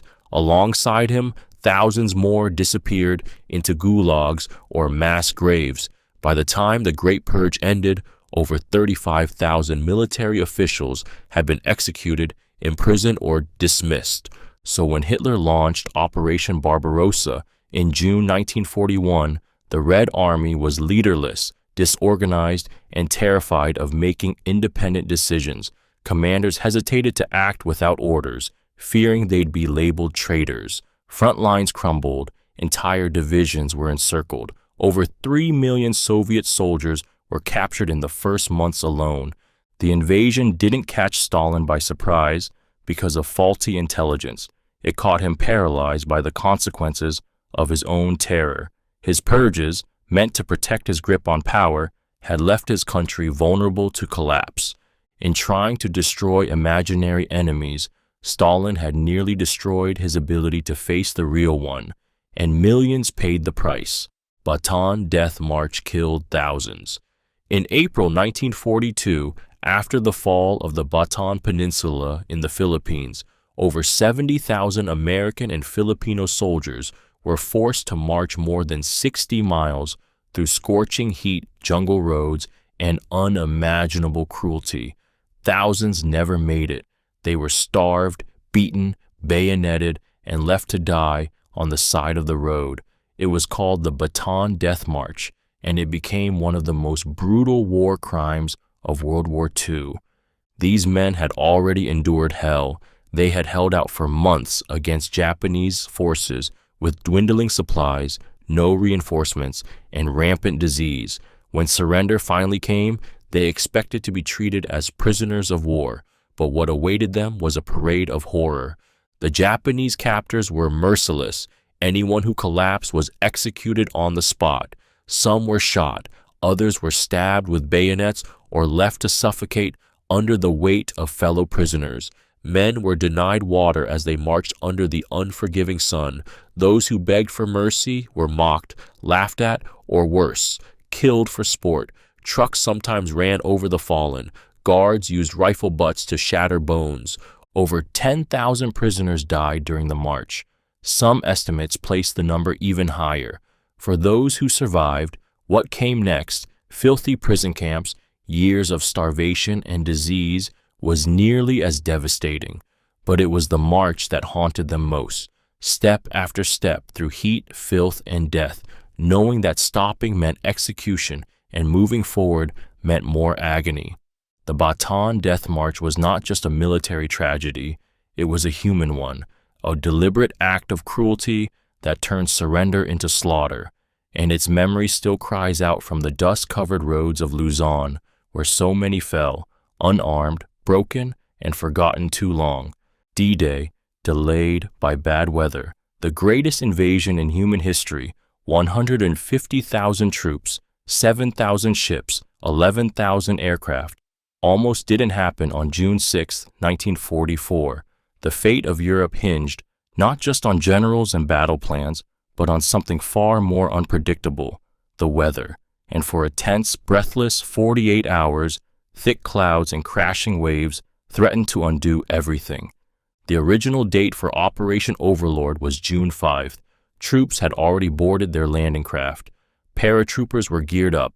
Eisenhower's order was ready to launch. But then the storm came. Wind battered the English Channel. Waves swelled too high for landings. Visibility vanished, grounding the vital air support.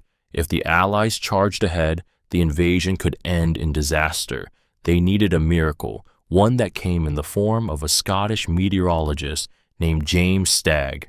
Stagg, leading a secret Allied weather team, predicted a rare, tiny break in the storm, a narrow window of calmer skies on June 6th. It was a gamble. If he was wrong, tens of thousands could die before reaching the sand.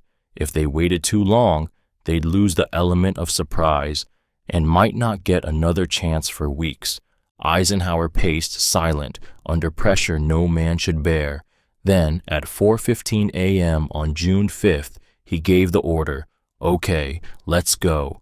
The next morning, soldiers leapt into churning seas and blinding fog, still battered by rough weather, but it was just enough. The Germans, confident no one would attack in such conditions, were caught off guard. That sliver of sky, just one crack in a storm, changed the war. D-Day wasn't just a triumph of planning and courage, it was a race against nature, and for a moment, the entire future of freedom balanced on the edge of a wave.